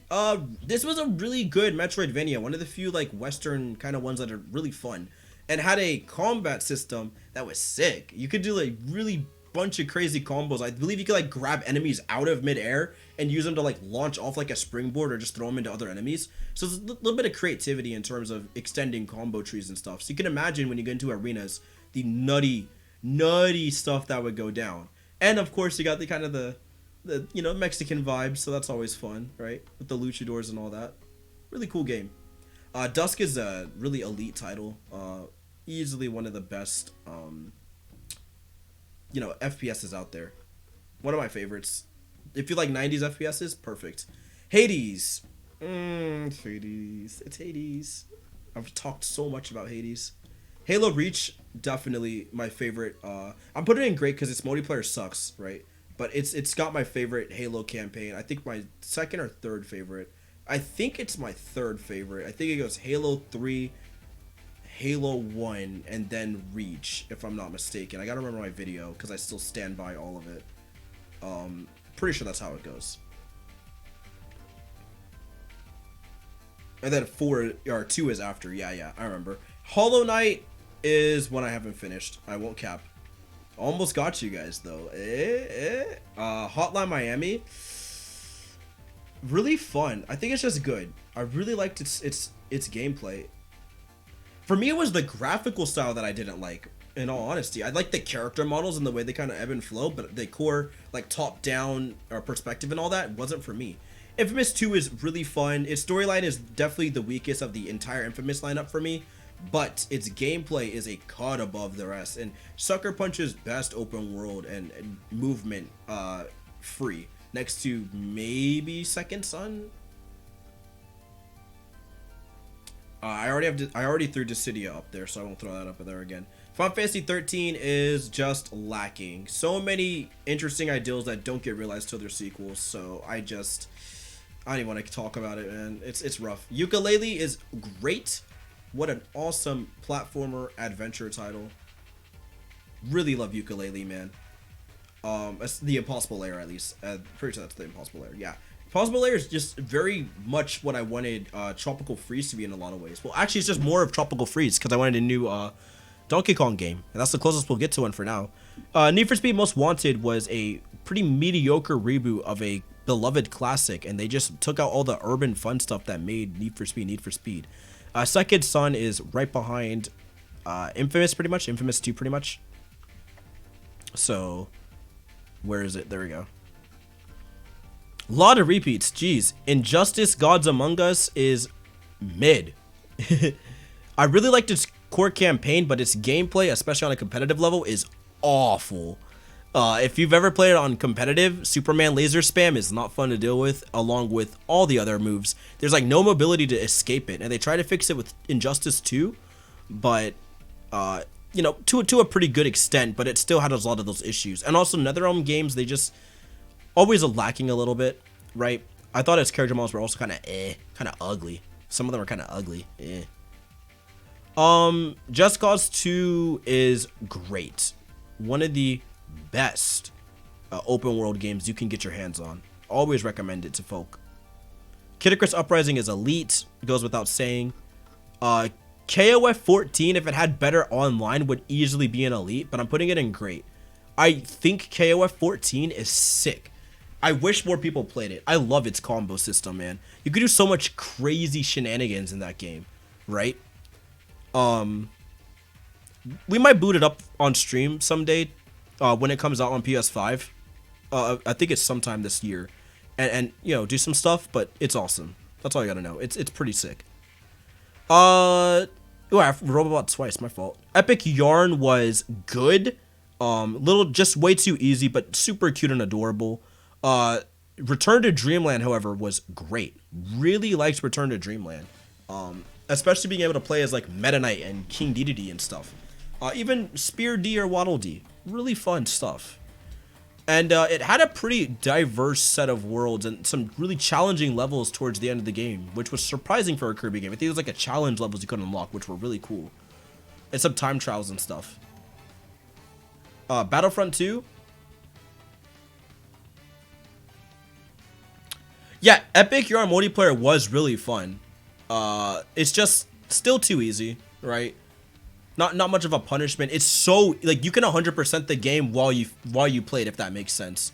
Like you don't even have to go out of your way to find collectibles. I feel like in that game, that's kind of my issue. But still an awesome time. And this 3DS port is actually really fun. Where do I put Battlefront 2? I'm gonna say it's mid. It's just okay. I'm sure it gets buffed. I'm sure it's better with updates, but this is not my Battlefront. Just give us Battlefield.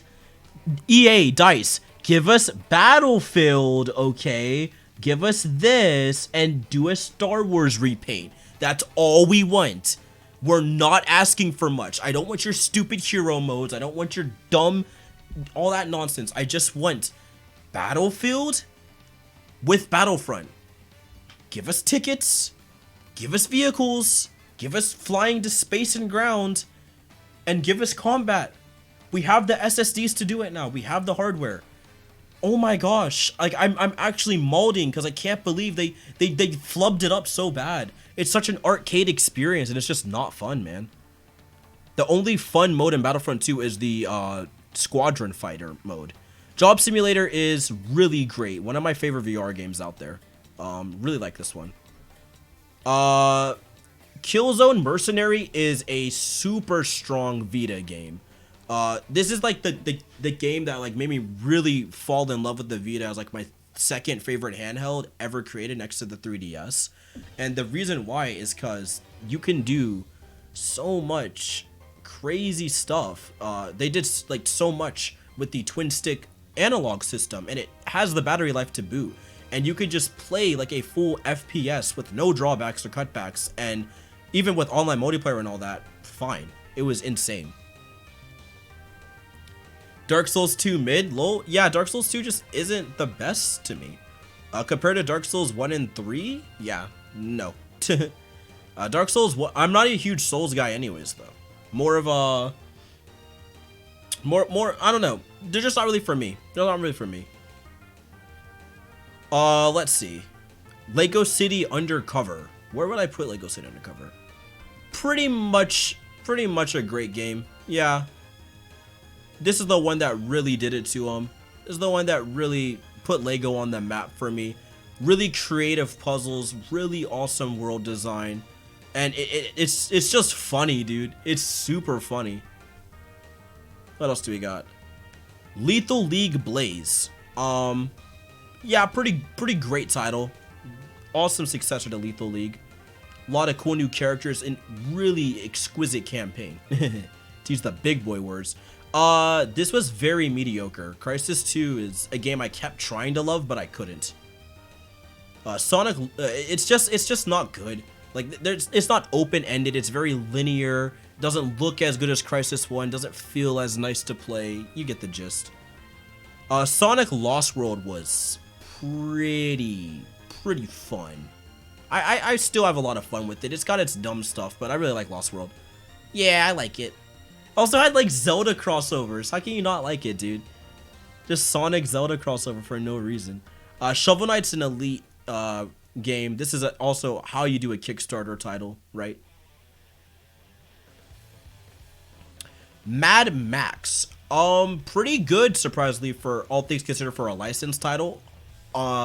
Its open world is kind of drab, but that's the point. And I still found it to be a oddly fun kind of survival-esque experience. You still gotta like watch your hydration and like fuel your car and stuff. So making those oil runs to really dangerous strongholds and stuff that, you know, aren't randomly generated but feel that way are always kind of interesting. And the car combat is really fun to take part in, along with the dynamic weather system, which is pretty interesting, right? Going into dynamic dust storms and all that. Yeah, good game. Magicka. Comboing Magic has never felt so fun. Really likes this one. If you can get a group of friends, it's even better. And there's like a Vietnam DLC pack, which is nutty, that I really recommend. You could like just be a wizard with an M16 and just start shooting and like make your bullets on fire or lightning or whatever. Like conjure lightning bullets. It's crazy. Mario and Luigi Dream Team. I don't think I finished this one. Yeah. 2-minute tutorials. That was my biggest issue with that. I just never got around to finishing it. Oh, no. Wait, did I finish Dream Team? Give me a second. That's the one where Luigi's sleeping. What's the one where they're babies? That's Partners in Time. I didn't finish that one. This one's still pretty good, though. Now, I mean, all of them are pretty much around here for me, except for, like, Superstar and Bowser's Inside. That's more over here.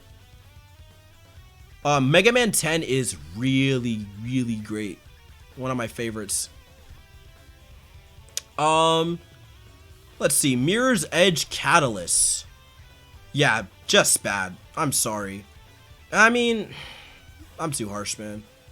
Gameplay-wise, it does do a lot to enhance Mirror's Edge. Like, the open world was a really nice step in the right direction. The combat is very bad, though. It's super, like, janky, right? And the storyline, like, it's so dumb.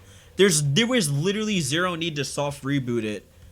And it hurt, man. It really hurt. I am a huge Mirror's Edge fan. Mirror's Edge was a game I have a lot of storied history with. I loved it.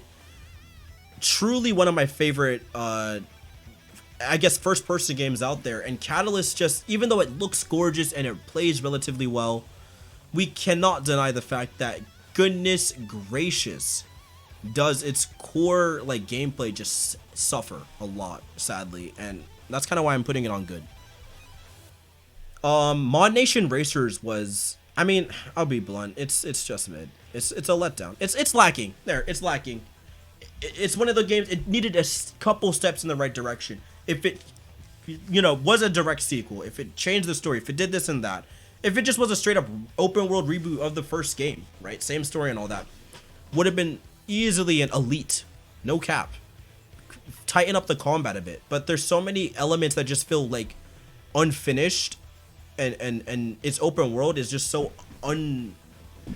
unenjoyable to explore that it just, which is strange because it's Mirror's Edge, it just kind of loses a lot of its luster. Mod Nation Racers was pretty mediocre. Fun game, but pretty mediocre. Metroid Other M. Yeah, you're bad. You're bad. Sorry. Story? You know what? No, I'm not going to be a YouTuber. The story is pretty bad, but its gameplay wasn't the end of the world, okay? I'll put it in mid. I was kind of a sucker for pointing my Wii remote at the TV screen and firing at enemies and like exploring, right? I thought the hybrid control scheme was kind of cool. Alright, other than that, it's bad though. And its level design was definitely not up to snuff with what we're used to.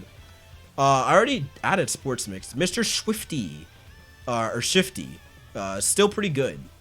Really fun, kind of Hotline Miami-esque game, one-hit kills, but you get to teleport through walls and turrets and stuff. Really cool, makes you feel like a beast. Hand of Fate was a hackage slash roguelike, which was really fun. Wish I had more talk. Really liked this game. You basically built your character like through picking up cards while exploring like these stories fortune tellers telling you. And you get into a bunch of fights and stuff that are very kind of Assassin's Creed-esque, like with the counter and attack buttons, but really fun times regardless. Really awesome game. Haven't finished Dragon Quest XI. PlanetSide 2 is pretty lacking as of right now. I want to like it, but it's still got too many issues for me. It's been a while since I've played, but I remember just falling off because it got too dominated in terms of server density. Like, it always felt like one faction was just crushing and the other faction could not come close. And it always felt like the faction balancing was just so off kilter. And there was nothing to, like, hinder it, right? Naruto Storm 4.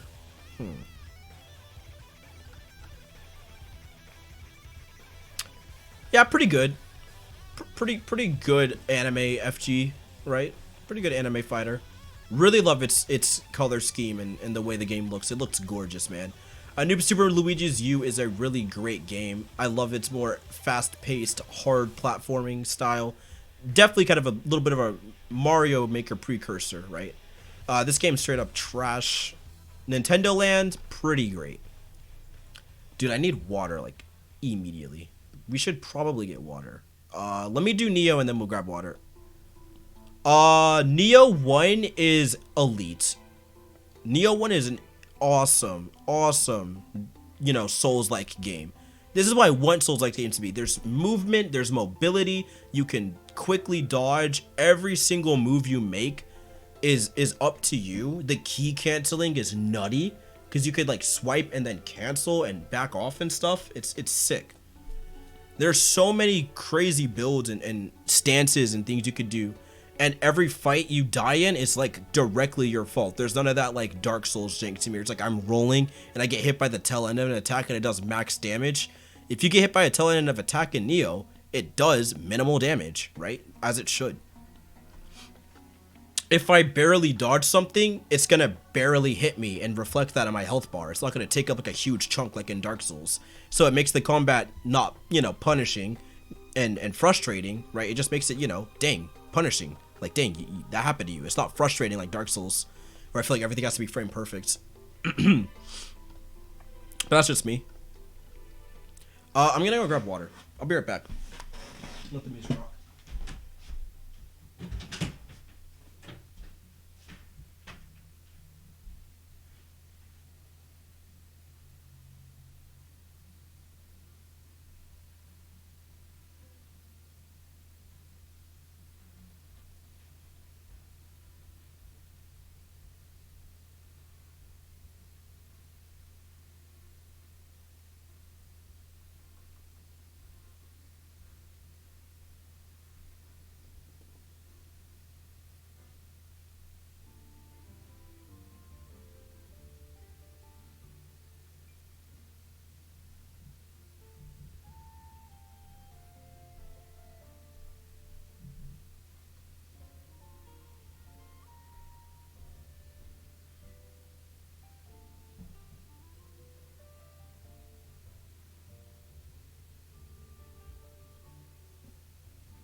Alright, fellas, I'm back.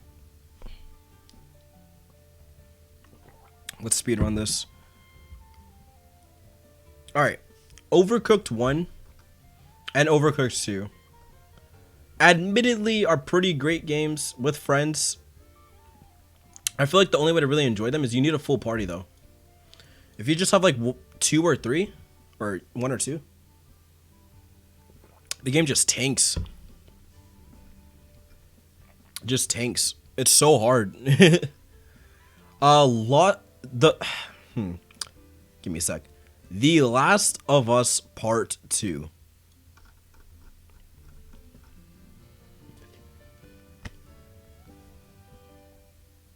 Oh, come on, guys. Come on. I almost had you, though.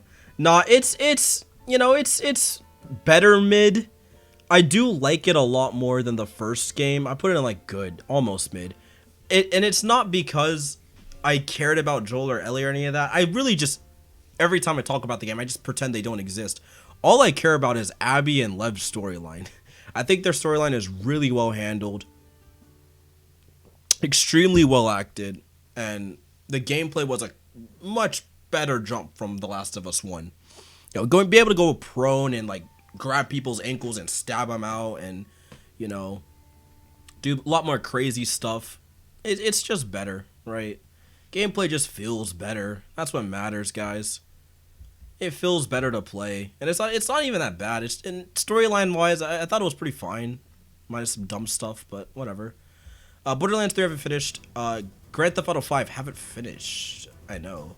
If I were to rate it, it would probably be like pretty much just in good. Like I feel like this is a game like I don't need to play the campaign. I played multiplayer, right? All I did was play the multiplayer. Not a fan of Rockstar campaigns. Never really have been, minus Red Dead Redemption 1. But it's always just been kind of to me, right? It's kind of just alright. That's just how I feel. Orcs Must Die. Yeah, this is a pretty mediocre game, kind of like Dungeon Defenders. It was during that time where everything was a tower defense game, and I was a little boy at the time. I was a young kid, so anything that made serotonin go up, which was high damage number and orc die, it made me feel good. But looking back, it has not aged well, and I believe its sequel recently was Stadia exclusive, which is a yikes. Rhythm Heaven Fever is a really awesome rhythm game. I haven't finished it, but I've played enough of the Rhythm Heaven DS games and on Megamix and the regular DS game, just Rhythm Heaven, to know that it's elite. And I do also know that I've played the Rhythm Heaven arcade game, so I am very versed in talking about this subject and putting it in elite. Thank you very much. All right. Which I think I need to get footage of that. We gotta go to round 1 sometime. I need to get footage of some of these games. Whoa. I'm not stuck on anything. You have to let the mods ban her. Well, you're not a mod, Cosmo? 1 second. I just realized that. It doesn't even let me mod you. That sucks. Anyways, I'll just time you out. 1 second, let me just time her out for, Alright, there we go. Got him. Did it actually delete all your messages? Oh my gosh. I'm so sorry. I thought it was gonna be a funny joke. Anyways, Persona 4 Arena Ultimax.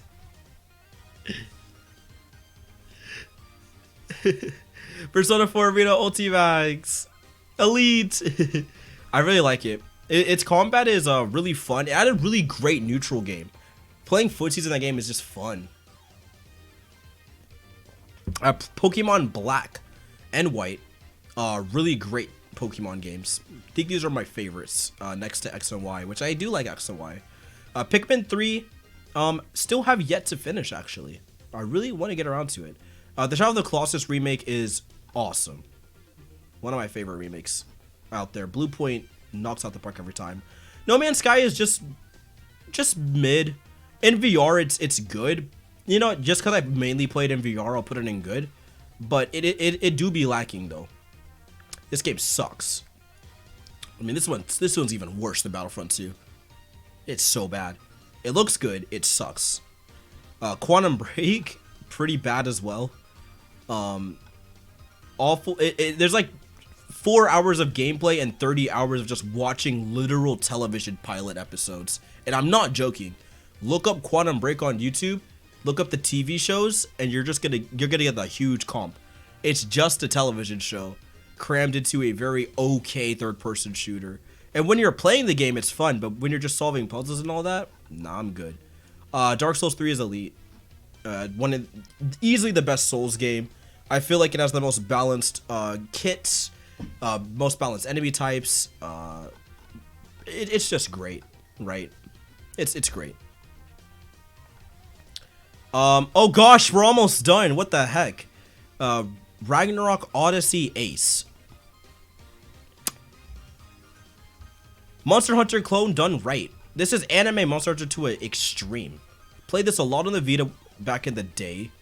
A friend in middle school put me on, actually. He had a Vita and he used to let me play it, and then I, eventually got my own Vita and played it a lot. I just remember having a really fun time with it. Some really nutty boss designs too. Just liked it a lot.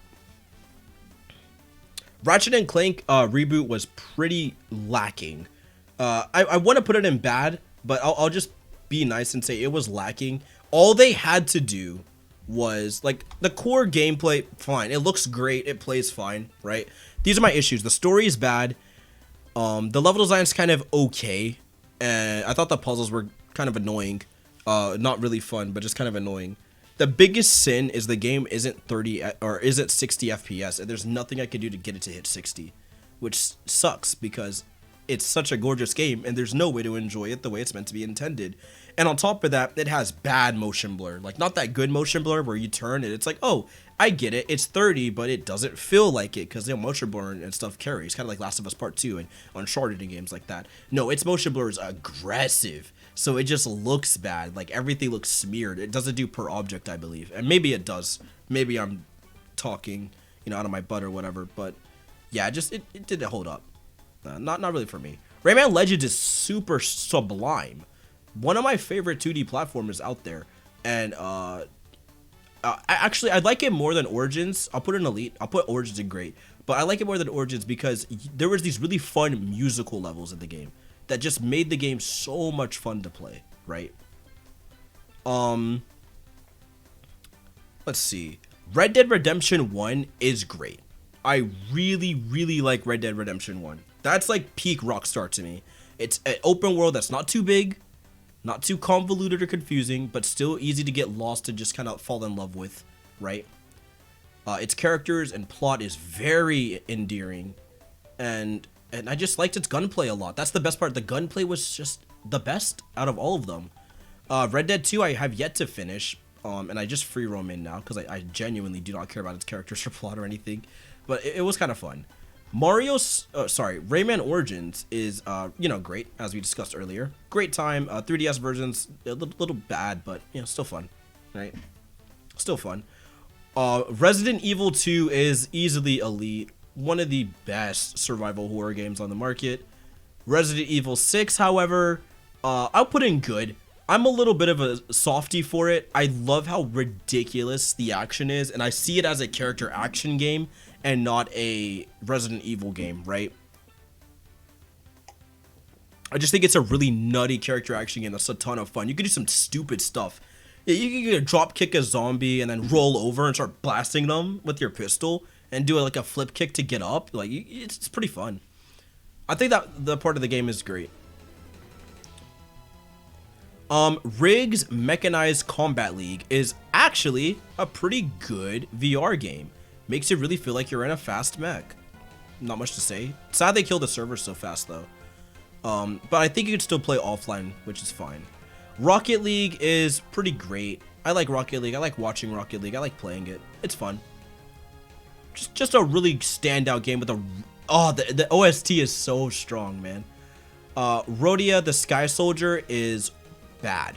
I remember being really hyped for this game. It was by Sonic Team, I believe, and it did not age well at all. It was really bad. Speaking of Sonic Team, we're getting a demo for this soon. We are getting a demo for Bonbon Wonderland, which I'm really excited to check out. So January 28th, I think, is when it comes out. We should run that. I didn't know it was a co-op demo. Yeah, the 28th we'll play it. Ridge Racer Unbound, I remember wanting to like, but it overall just ended up being kind of mediocre. The car's handle kind of sus. It's very slippery. Best part was there was a lot of destructible environments, and you could like make your own shortcuts essentially by like literally powering through concrete buildings and stuff. So pretty weird way to end the Ridge Racer, I guess, line. And it's kind of sad that that's the last game in the franchise, but you know, it is what it is. Rune Factory 4 for 3DS is a really awesome game. One of the better Rune Factory games, and also kind of the last of a kind. We're still waiting for Rune Factory 5, which they announced a while ago, which we still have yet to hear anything about, which sucks. Call of Duty Ghost. This one's pretty just mid. I won't say it's bad. Its campaign was pretty bad, but I did kind of like its multiplayer. Its multiplayer was, you know, got a little too much flack. I thought its multiplayer was fine. We already threw MVCI up there, so I'll leave that one. Sonic Boom Shattered Crystal was bad, just like Sonic Boom. I didn't play Sonic Boom. I played Shattered Crystal because I heard it was slightly better. I was a dumb Sonic fanboy, and I still have yet to live that down. Shadow of Mordor, great game. The Nemesis system carries this thing, and its combat was actually really fun. Really diverse skill tree, and being able to like have people inside of the, I guess, Nemesis system do your bidding and watch wars just break out in front of your very eyes by you just exploring the open world and like looking over and like, oh yeah, there is a war going on today. That is on the mini map, huh? that there is indeed and then they do a little cutscene like showing off like why they're fighting and infighting, and then you just can sit back and just watch the carnage happen, and then it'll take you to the scene like, oh, look what happened in the Nemesis system. So there's a lot of cool stuff you can do with that. And the storyline was pretty fun. Great little Shadow of Mordor game. Great little Lord of the Rings entry. Did I already put Skate 3 somewhere? I feel like I did. Part of me feels like we put, yeah, I was figured. I don't know why Skate 3 is there twice. Ring Fit Adventure is not finished. Well, I don't think you can finish Ring Fit. It just keeps going. So I'll just say it's great. This is actually the best exercise game I've ever played. Like, it's actual exercise. It's endearing. It feels, you know, nothing like a Wii Fit or something. Like, it's just really fun. A lot of it's just you doing the exercises and stuff. And it's a pretty good workout that can actually be applied to like everyday life. Total War Shogun 2 is a real-time strategy game that I really mess with. I want to say it's elite, but I don't know. It's been a little bit since I've played it, but I had a lot of fun as a kid doing skirmishes and the sort. So yeah, I'm gonna put it in great. Really good time. Easily one of the better Total War games, free. Definitely better than Total War Empires and stuff. Sin and Punishment is pretty much elite. I really like Sin and Punishment Star Successor. One of my favorite Wii games like ever. I wish I still had my boxed copy. I lost so many of my Wii games either to scratch disc during moves because of like negligence or whatever, to be blunt, or I just lost them. And I remember ripping, like, that's my Wii right now is just Wii U, sorry, is just full of all my ripped Wii games, right? That I made a backup of. But it's sad that there's so many Wii games that I'm just outright missing, and it sucks. I think some are at my sister's house too. Like, dang, it's rough, man.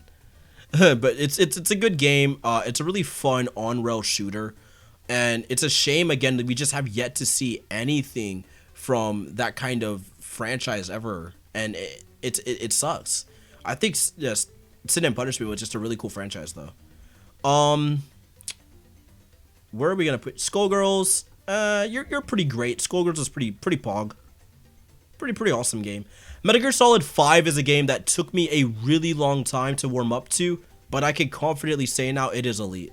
It took me a while to warm up to it, because at first I was always like, it's okay. I always put it in like good or mid, to be blunt. But as time progressed, I think I've just come to really appreciate Kojima and his art and his work. And I think MGS5, with the hand he was dealt, is still a really great stealth game. It's a really fun time.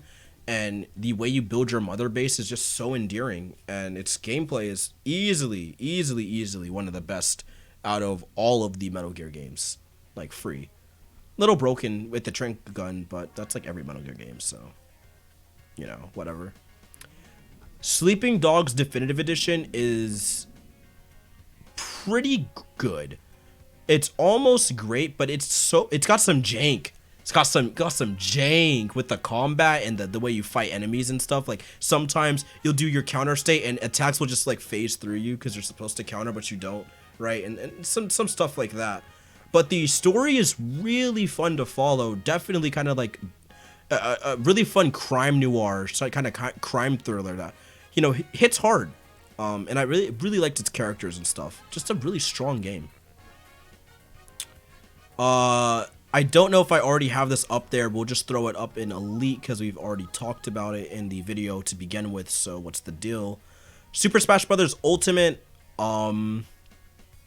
Yeah, I'm gonna be honest. Just even though the online sucks, offline it's just where it's at. It's still a great game. Still really like old. Sonic Free Riders is super bad. Sonic Mania, duh. Do I have to say anything? Sonic Generations. It's great. I don't think it's aged the best. There's some levels here that I just don't play. I feel like that's kind of the biggest issue. Is like a lot of the Genesis-esque levels in the game are so mediocre. Like, I think it's Green Hill Zone, Chemical Plant Zone, and I can't remember what the other one is. But some of the levels there are just not it, Chief. Sky Sanctuary, which was fun. I actually do play that one quite a bit. But yeah, I kind of just wish that there were more levels. Like, the 3DS version had a lot more fun levels to me. Like Emerald Coast, okay. Radical Highway, okay, you know. Water Palace from Sonic Rush. And I don't know why we couldn't just get all of these as DLC or something for Generations, because that would have made the game much more fun. Like Crisis City, Rooftop Run, Planet Wisp, right? But Speed Highway, City Escape, Sky Sanctuary, all my favorites. Seaside Hill even is pretty fun. Now that I think about it. But just me, just my opinion. Not a bad game by any means. And also, modern Sonic is way too much fun in that game. Easily the most fun out of the two choices. Spelunky is a really great roguelike. Another game that put me onto the genre. Not much has to be said. Marvel Spider-Man is elite. Went on for years about this game in multiple videos. Split Second. The car handling kind of mid, but the game itself do be good though, right? Do be good. Also, another banger Disney title. Disney was cranking out bangers in the 2010s, guys. Don't sleep. Code of Princess was I believe, Guardian Heroes-esque game that I put a lot of hours into on the 3DS, and it was really fun to grind. The combat even had like a little bit of depth, a little bit of combos and stuff, right, as every beat 'em up does, but it also had a really interesting PvP mode that I did put a little bit of time into. So, you know, fun, campy storyline, typical generic stop baddie, save kingdom, right? But its gameplay was sick, and the boss fights especially were really fun to take on. It was just a really good time. SSX was pretty much a okay title. It was pretty mid, right? Dare I say lacking. It looks great, but it takes out a lot of what makes SSX special, right? Some of the track, actually, no. I'll put it in good, because there were some really interesting track gimmicks that I thought would that enhanced the game quite a bit. Like the wingsuit mechanic was really interesting. Street Fighter V is mid. I don't know what it is, man. Its gameplay is kind of its art style is kind of minus a couple characters. Like, some characters do be looking good, but for the most part, they're kind of And I don't know, the netcode, man, the netcode, I don't know. It's just not for me. I say that and like, I have like so many hours in it. Like, I want to like it, but I don't know. Just personal preference. Sunset Overdrive is very clearly elite. Already talked about that. Street Fighter Cross Tekken is also kind of like Street Fighter 5 for me. Like, I liked what it was going for, but the gem system and some of the other hindrances and especially the DLC stuff is what holds it back from being like elite, from being like a really great or good fighting game even. Also, mid-combat system. I already put Super Meat Boy on here somewhere. I feel like we put Super Meat Boy on here, right? I'm looking. Maybe not. No, we didn't. Yikes. I'll hold that. Super Meat Boy is really, really fun. Great game. One of my all-time favorite 2D indie platformers. Definitely still think I prefer it over like Celeste and stuff, surprisingly. Mario Galaxy 2 is indeed elite. Mario Maker is also a really awesome game. Just incredibly fun. Bayonetta 2, already talked about that one. Goes without saying.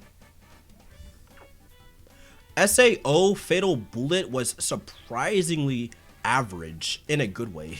It was actually surprisingly just good, right? It was a little bit of bullet sponge enemies and you know, storyline wasn't too intriguing, but I did have a considerable amount of fun with the game and doing the PvP, which was surprisingly pretty entertaining, and doing the how do I explain this, the I guess PvE raid missions with friends and just a little bit of co-op here and there. Had some fun. It also had some really good movement options. Like, you could grapple hook onto like basically anything and either dodge out the way or pull yourself up to high places to snipe and all that. And the level design was open and kind of lets you do that. Like, it was just surprisingly good, you know, for a licensed anime game. Definitely one of the better ones. Dying Light was a really great time. Had a lot of fun. The storyline is awful, right? It's painfully bad, laughably bad, but the gameplay is sick. Like, you could drop kick zombies. There's a lot of movement and freedom, like being able to escape from a horde of zombies by literally vaulting off their head and grabbing onto a I guess like a building and climbing your way up. That's some really creative stuff there, man. And the crafting and mechanics you have to like build your character up, it's really cool.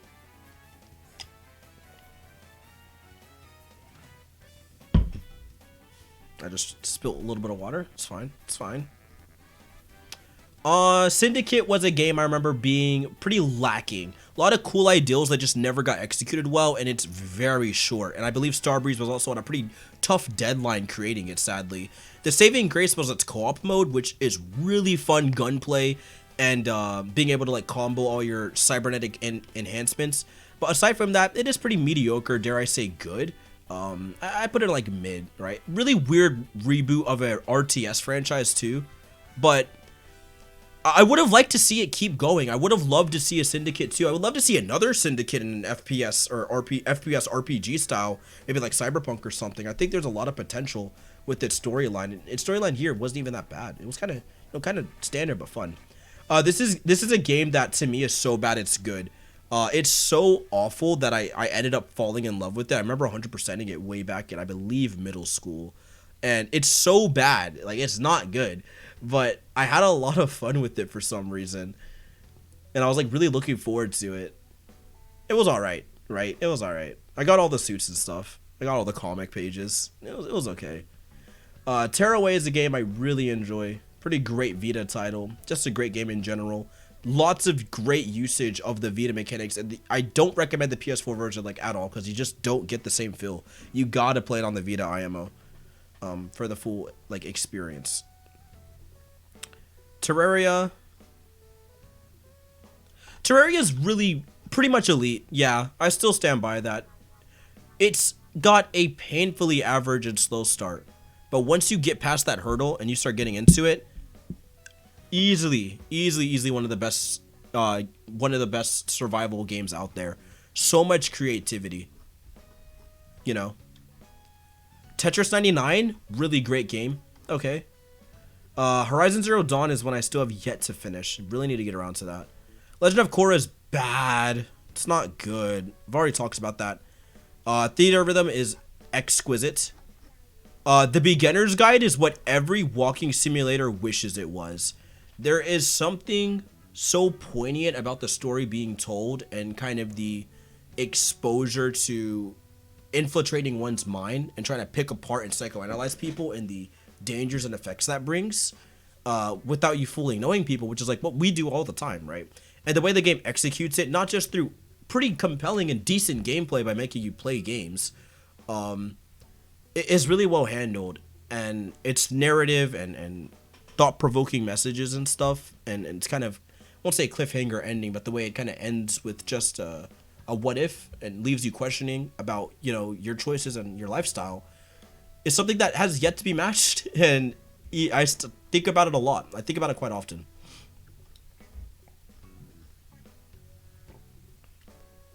The Crew, this game's alright. It's mid. I just like it because I could drive from New York to Cali, and it's peaceful because I can turn on my own music and just drive. I do it every once in a while. I'm like, I'll load up the Crew and just drive from New York to Cali, and then I'll turn it off. It takes you like 40 to 50 minutes or something like that, like in real life. It's just peaceful, man. What can I say? It steers well. It drives nice. You get a little cop chase going if you feel like. You know, like, I don't know what to tell you. I'm a simple guy. I really am. Skyrim is really fun. You know, still a little bit of issues in terms of, I guess, story and stuff if you want to argue that. But I love it. I really like Skyrim. Starforge is the first disappointment I ever experienced as a kid. Because it was an early access game I funded in hopes that it was going to get better. And then all the developers just took the money and ran. And it is by far one of the worst survival-based games I've ever played. It's awful. It's irredeemable. It's very confusing. It's complex. It makes no sense. And it's never going to be finished. Which is why it's on the list. Shoot Mania Storm was really cool. Kind of this build your own arena FPS, basically. And it was really fun. It was by the Trackmania devs. And I remember Ubisoft kind of hyping it up and it just kind of dying, but I had a lot of good times with it. Both Titanfall 2 and Titanfall 1 are really great games for different reasons. Already talked about that in my video. Torchlight 2 is I don't think it's a roguelike, but it is a really good dungeon crawler. Definitely gives you that Diablo vibes, and even though I did not follow its story at all because I did not care, it's fun to left click stuff and right click stuff and watch level go up and enemy go down, right? To be blunt. Rainbow Six Siege is lacking to me. I really want to like it, but I just cannot get into it. Like, it's just missing a single player component to make me really care. Which sucks, because, like, to me, this is the downfall. This is not what I play Tom Clancy for, right? I really wanted, like, a single-player campaign or something in this style. Rise of the Tomb Raider was a really good game. You know, about the same as how I felt about Tomb Raider 2013. You know, did what it needed to do. Really great title. Toy Story 3 was a really strong licensed kids game. Also one of the last great ones. Really fun platforming. Pretty good music, surprisingly. And the Toy Box Sandbox one was like the precursor to Disney Infinity. Was awesome to explore. Had a lot of cool stuff going on, man. Trails of a Cold Steel Hero is one I haven't finished. And I wanted to put this on here because like people ask me on Twitter every once in a while. I'm going to get to it.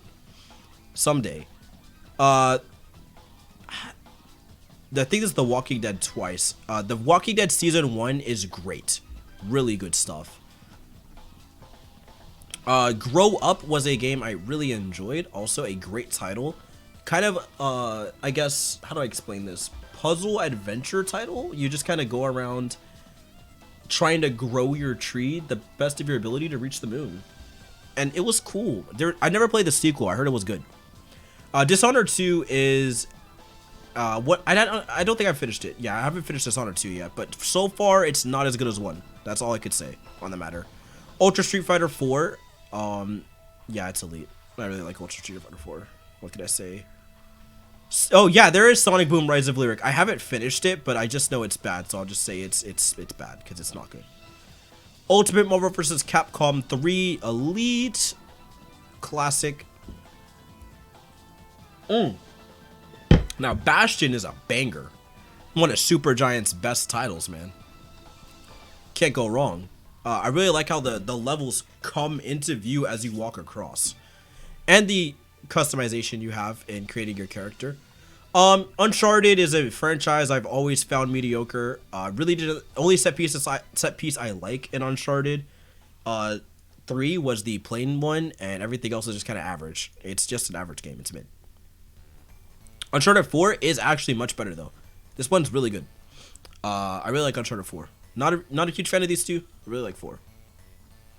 2 is in great somewhere if it came out in 2010, but yeah, that's how I feel.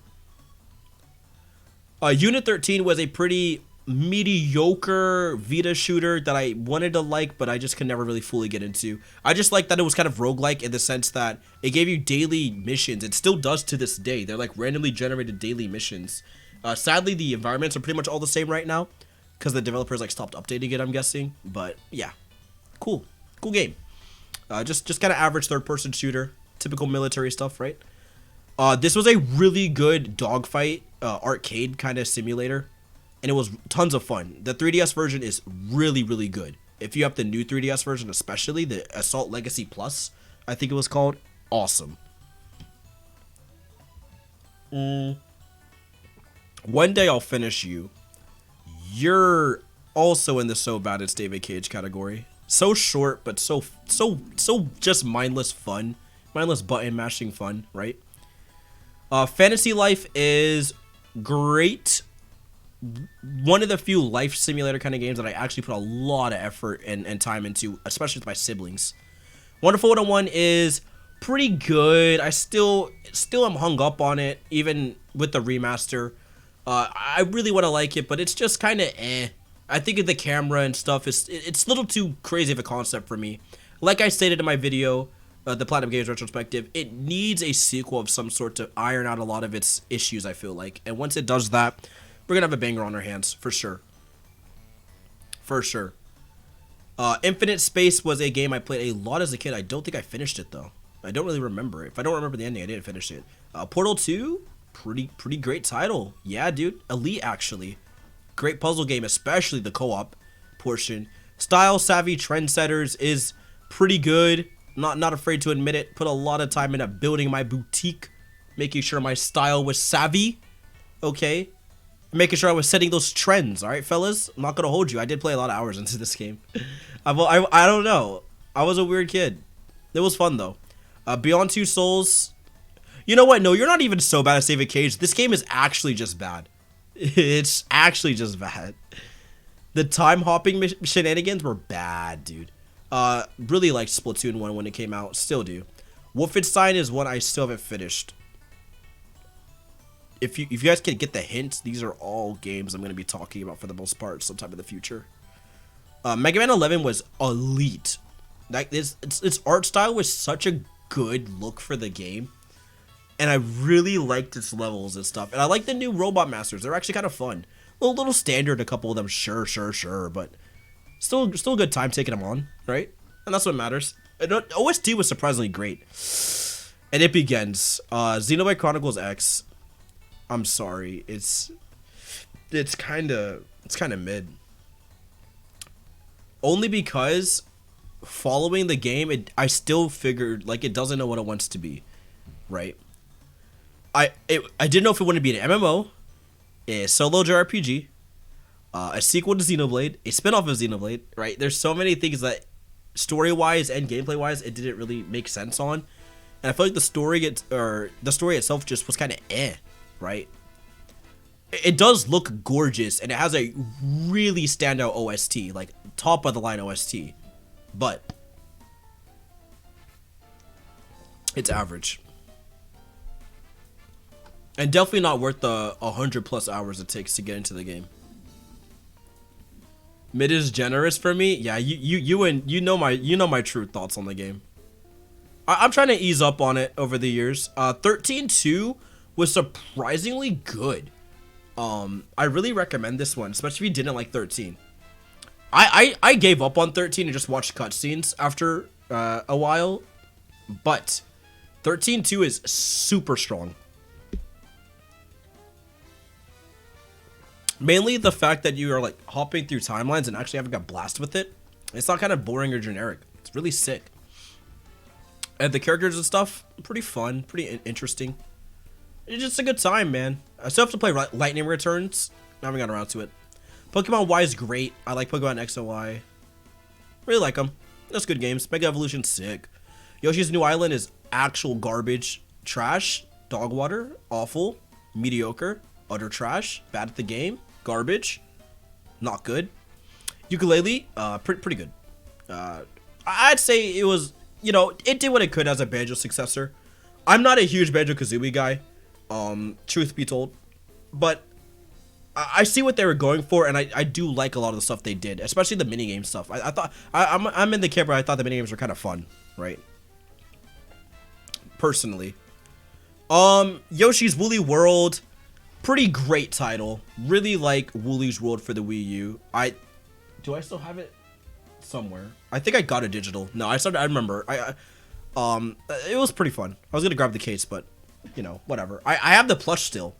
The plush was sick. Let's see. Call of Duty Black Ops Cold War is great. This is like the return to form for COD. This is truly one of the best COD games we've had in a while, next to Modern Warfare. So they're coming back. I'm really excited for the future of COD.